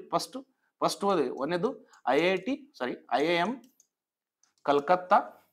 ಸೆಕೆಂಡ್ ಒನ್ ಅಂದ್ರೆ ಒಂದೇ ಬಾರಿ 2 ಉದ್ಘಾಟನೆ ಮಾಡಿದ್ರು. IIM that is Ahmedabad, Gujarat ರೀ. ಅಂದ್ರೆ ಫಸ್ಟ್ 2 ಸ್ಟಾರ್ಟ್ ಮಾಡಿರಿ. ಇವಾಗ ಏನ್ ಹೇಳ್ತಾರ ಇಲ್ಲಿ ನೋಡ್ರಿ, ಪ್ರಸ್ತುತ ಎಷ್ಟದು ಇಲ್ಲಿ ಸರ್? 20 + 3 = ಎಷ್ಟಾದ್ರಿ? 23. ಅಂದ್ರೆ 2016ರಲ್ಲಿ ಜಮ್ಮು ಕಾಶ್ಮೀರ, ಗೋವಾ ಮತ್ತು ಧಾರವಾಡ 3 IIT ನ ಒಂದೇ ಟೈಮ್ ಉದ್ಘಾಟನೆ ಮಾಡಿದ್ರಿ. ಇಲ್ಲಿ ಏನಾಗ್ತಾ ಪ್ರಸ್ತುತ ಇಲ್ಲ ಹೇಳ್ತಾ, ದಟ್ ಇಸ್ 21 + 1 ಅಂದ್ರೆ 22 ಏನಂದ್ರೆ ಇಲ್ಲಿದೆ ನೋಡ್ರಿ, 22 ಅಂತ ಹೇಳ್ತಾ. 22 ಅಂದ್ರೆ ಇತ್ತೀಚೆಗೆ ಯಾವ ರಾಜ್ಯದಲ್ಲಿ 22ನೇ IIT ಸ್ಥಾಪನೆ ಅಂದರೆ ಇದಕ್ಕೆ ಸರಿಯಾದ ಉತ್ತರ ದಟ್ ಇಸ್ ಅಸ್ಸಾಂ ರೀ. ಅಸ್ಸಾಂ ಯಾವುದು? IIT ಗುವಾಹಟಿ. IIT ಅಲ್ಲದ್ರಿ, IIM ಅಂದ್ರೆ ಇಂಡಿಯನ್ ಇನ್ಸ್ಟಿಟ್ಯೂಟ್ ಆಫ್ ಮ್ಯಾನೇಜ್ಮೆಂಟ್ ಅಂದ್ರೆ ಗುವಾಹಟಿ. ಈ ತರ ಕ್ವಶನ್ಸ್ ಕೇಳ್ತಾರೆ. ಈಗ ನೋಡ್ರಿ, IIT ಬಹಳ ಇಂಪಾರ್ಟೆಂಟ್, ಬಹಳ ಇದು ಬರೋದು ಡಿಮಾಂಡ್ ಬಂದತ್ತೆ. ಏನ್ ಮಾಡ್ತೀವಿ? ಹೊರದೇಶ, ಔಟ್ಸೈಡ್. ಹೊರದೇಶ ಅಂತ ಬಂದ ನೋಡಿ, ಭಾರತದ ಮೊಟ್ಟ ಮೊದಲ IIT ಹೊರದೇಶದಲ್ಲಿ ಯಾವುದು? IIT ಸ್ಟಾರ್ಟ್ ಆಗಿದೆ ಜಂಜಿಬಾರ್. ಯಾವ ದೇಶದಲ್ಲಿದೆ? ದಟ್ ಇಸ್ ತಾಂಜಾನಿಯಾ ದೇಶ. ಬೇರೆ ದೇಶದಲ್ಲಿ IIT ಡಿಮಾಂಡ್ ಇದೆ ಅಂದಾಗ ಅವ್ರ ದೇಶಕ್ಕೆ ಹೋಗಿ ನಮ್ಮ IIT ಕಟ್ಟಿದೆ. ಹಾಗಾದ್ರೆ ಭಾರತದ ಮೊಟ್ಟ ಮೊದಲ ಹೊರ ದೇಶದ IIT ಜಂಜಿಬಾರ್ ತಾಂಜಾನು ಯಾರ ಸಹಯೋಗದಿಂದ ಮಾಡ್ಯಾರ? IIT ಮಡ್ರಾಸ್. ಅಂದ್ರೆ ಸಹಯೋಗ ಅಂದ್ರೆ ಅಲ್ಲಿ ಅವರು ಒಂದು ಫ್ಯಾಕಲ್ಟಿ ಟೀಮ್ ಆಗತ್ತಾನ. IIT ಮಡ್ರಾಸ್ ಅಲ್ಲಿರೋ ಟೀಮ್ ಫ್ಯಾಕಲ್ಟೀಸ್ ಅಲ್ಲಿ ಹೋಗಿ ಟೀಚ್ ಮಾಡಿ ಬರ್ತಾರೆ. ಅದೇ ಹೊರದಲ್ಲಿ ಎರಡನೇ IIT ಯಾವುದು? IIT Dubai. ಇದು ಯಾರ ಸಹಯೋಗದಿಂದ ಮಾಡ್ತೀನೋ? IIT ಡೆಲ್ಲಿ ಸಹಯೋಗ. ಇದು ಇನ್ನೂ ಸ್ಟಾರ್ಟ್ ಆಗಿಲ್ಲ, ಆಗೋ ಚಾನ್ಸ್ ಇದೆ. ಅಂದ್ರೆ ನೆಕ್ಸ್ಟ್ ಇಯರ್ ಆಗ್ಬಹುದು. This is how you have to prepare or revise your current affairs. ಈ ತರ ಕರೆಂಟ್ ಅಫೇರ್ಸ್ ರಿವೈಸ್ ಮಾಡ್ಕೊಡ್ರಿ. Next one, the prime minister Narendra Modi will be on 4-day visit to which of the following country from August to September. August ನೋಡಿ ಯಾಕಂದ್ರೆ ನೋಡಿ sir, the government of India head ಅಂದ್ರೆ prime minister of India, executive head ಅಂದ್ರೆ president of India, nothing but ಇವ್ರು ಎಲ್ಲೋ foreign trip ಮಾಡ್ಬೇಕಾದ್ರೆ obviously ಅದಕ್ಕೆ schedule ಮಾಡಬೇಕು, ಅಲ್ಲಿ ಹೋಗಿ ಸೆಕ್ಯೂರಿಟಿನೂ ಕೊಡಬೇಕಾಗುತ್ತೆ. ಸೊ ಹೀಗಾಗಿ ಇದಕ್ಕೆ ಸರಿಯಾದ ಉತ್ತರ ಸರಿಯಾದ that is Japan and China. ಚೀನಾಕ್ಕೆ ಎದಕ್ಕೆ ಹೋಗ್ತಾ ಇದ್ದಾರೆ? That is 25th or 2025 SCO meeting ಇದೆ. ಎಲ್ಲಿ ನಡೀತಾ ಇದೆ? That is Tianjin, that is China. Sir ನಾ ಇಲ್ಲಿ SCO ಬಗ್ಗೆ ಜಾಸ್ತಿ ಮಾತಾಡೋಕ್ಕಾಗಲ್ಲ, ಯಾಕಂದ್ರೆ ಅಂತಾರಾಷ್ಟ್ರೀಯ ಗುಂಪುಗಳು ಮತ್ತು ಸಮ್ಮೇಳನಗಳು ಮತ್ತು ಅಲ್ಲಿ ತಗೊಂಡ್ ನಿಲುವುಗಳ ಬಗ್ಗೆ ಇದಕ್ಕೆ ಸಪರೇಟ್ ಆಗಿ ವಿಡಿಯೋಸ್ ಮಾಡ್ಕೊಡ್ತೇನೆ. ಅಂದ್ರೆ G20, G7, BRICS, SCO, ASEAN, SAARC, BIMSTEC ಅವೆಲ್ಲ ಸಪರೇಟ್ ವಿಡಿಯೋ ಮಾಡೋದು. ಸೊ ಹೀಗಾಗಿ ಇಲ್ಲಿ ನೋಡಿ ಚೀನಾಕ್ ಹೋಗಿ ಬಂದ್ಮೇಲೆ ನೆಕ್ಸ್ಟ್ ಜಪಾನ್ಗೆ ವಿಸಿಟ್ ಮಾಡಲಿದ್ದಾರೆ ಅಂತ ಹೇಳ್ತಾರೆ. So why Japan, why China, will discuss later. ಅಂದ್ರೆ ಇದೊಂದು ಇಂಟರ್ನ್ಯಾಷನಲ್ ರಿಲೇಷನ್ ಕರೆಂಟ್ ಅಫೇರ್ಸ್ ಆಗಿದ್ರೆ ವಿಲ್ ಡಿಸ್ಕಸ್ ಲೇಟರ್. ಬಿಕಾಸ್ ನಾವು ಜಪಾನ್ ಜೊತೆ ನೋಡ್ರಿ we do lots of the currency swap. Understand what do mean by currency swap ಅಂದ್ರೇನು ಇವೆಲ್ಲ ನೋಡನ್ರಿ. ಯಾಕಂದ್ರೆ ಫಾರೆಕ್ಸ್, ಫಾರಿನ್ ರಿಸರ್ವ್ಸ್ ಅಂದಿರ್ತೀವಿ. Will discuss in next videos ರೀ. ಓಕೆ, ಐ ಹೋಪ್ ಇವತ್ತಿನ ಸೆಷನ್ ಒಂದು ಹೊಲಿಸ್ಟಿಕ್ ಆಗಿ ಸ್ವಲ್ಪ ಎಕನಾಮಿ ಮತ್ತು ಎನ್ವೈರ್ಮೆಂಟ್ ಕಾನ್ಸೆಪ್ಟ್ಸ್ ಜಾಸ್ತಿ ಇದ್ದು ಅನ್ಕೊಂತೀನಿ. ಓಕೆ, ಐ ಹೋಪ್ ಇವತ್ತಿನ ಕ್ಲಾಸ್ ಲೈಕ್ ಚೆನ್ನಾಗಿ ಅನ್ಸಿದೆ ಅನ್ಕೊಂತೀನಿ. ಇದೇ ತರ day by day please maintain the consistency and continuity. Definitely ಬರ್ತಾ ನೋಡ್ಕೊಡ್ರಿ. ವೆನ್ ಕರೆಂಟ್ ಅವರ್ಸ್ ಬಂದಾಗ you will also start thinking in a multiple way. ನೀವು ಕೂಡ ಎಲ್ಲಾ ಆಂಗಲ್ ಥಿಂಕ್ ಮಾಡ್ಲಿಕ್ಕೆ ಸ್ಟಾರ್ಟ್ ಮಾಡ್ತೀರಿ. ಸೊ ಪ್ಲೀಸ್ ಇನ್ನು ಯಾರು ಪ್ರೀವಿಯಸ್ ವಿಡಿಯೋಸ್ ನೋಡಿದ್ರೆ go and watch previous videos. And ಈ ವಿಡಿಯೋ ನಿಮ್ಗೆ ಲೈಕ್ ಆದ್ರೆ ಪ್ಲೀಸ್ ಲೈಕ್ ಮಾಡ್ರಿ, ಫಾರ್ವರ್ಡ್ ಮಾಡ್ರಿ. ಅಂಡ್ ನಿಮ್ಗೆ ಏನಾದ್ರೂ ಬೇಕಾದ್ರೆ please mention in comment box. Because as I say every time, your feedbacks are fuel for faculty preparation and explanation ಅಂತ ಹೇಳ್ತೀನಿ. Okay, for that thank you guys.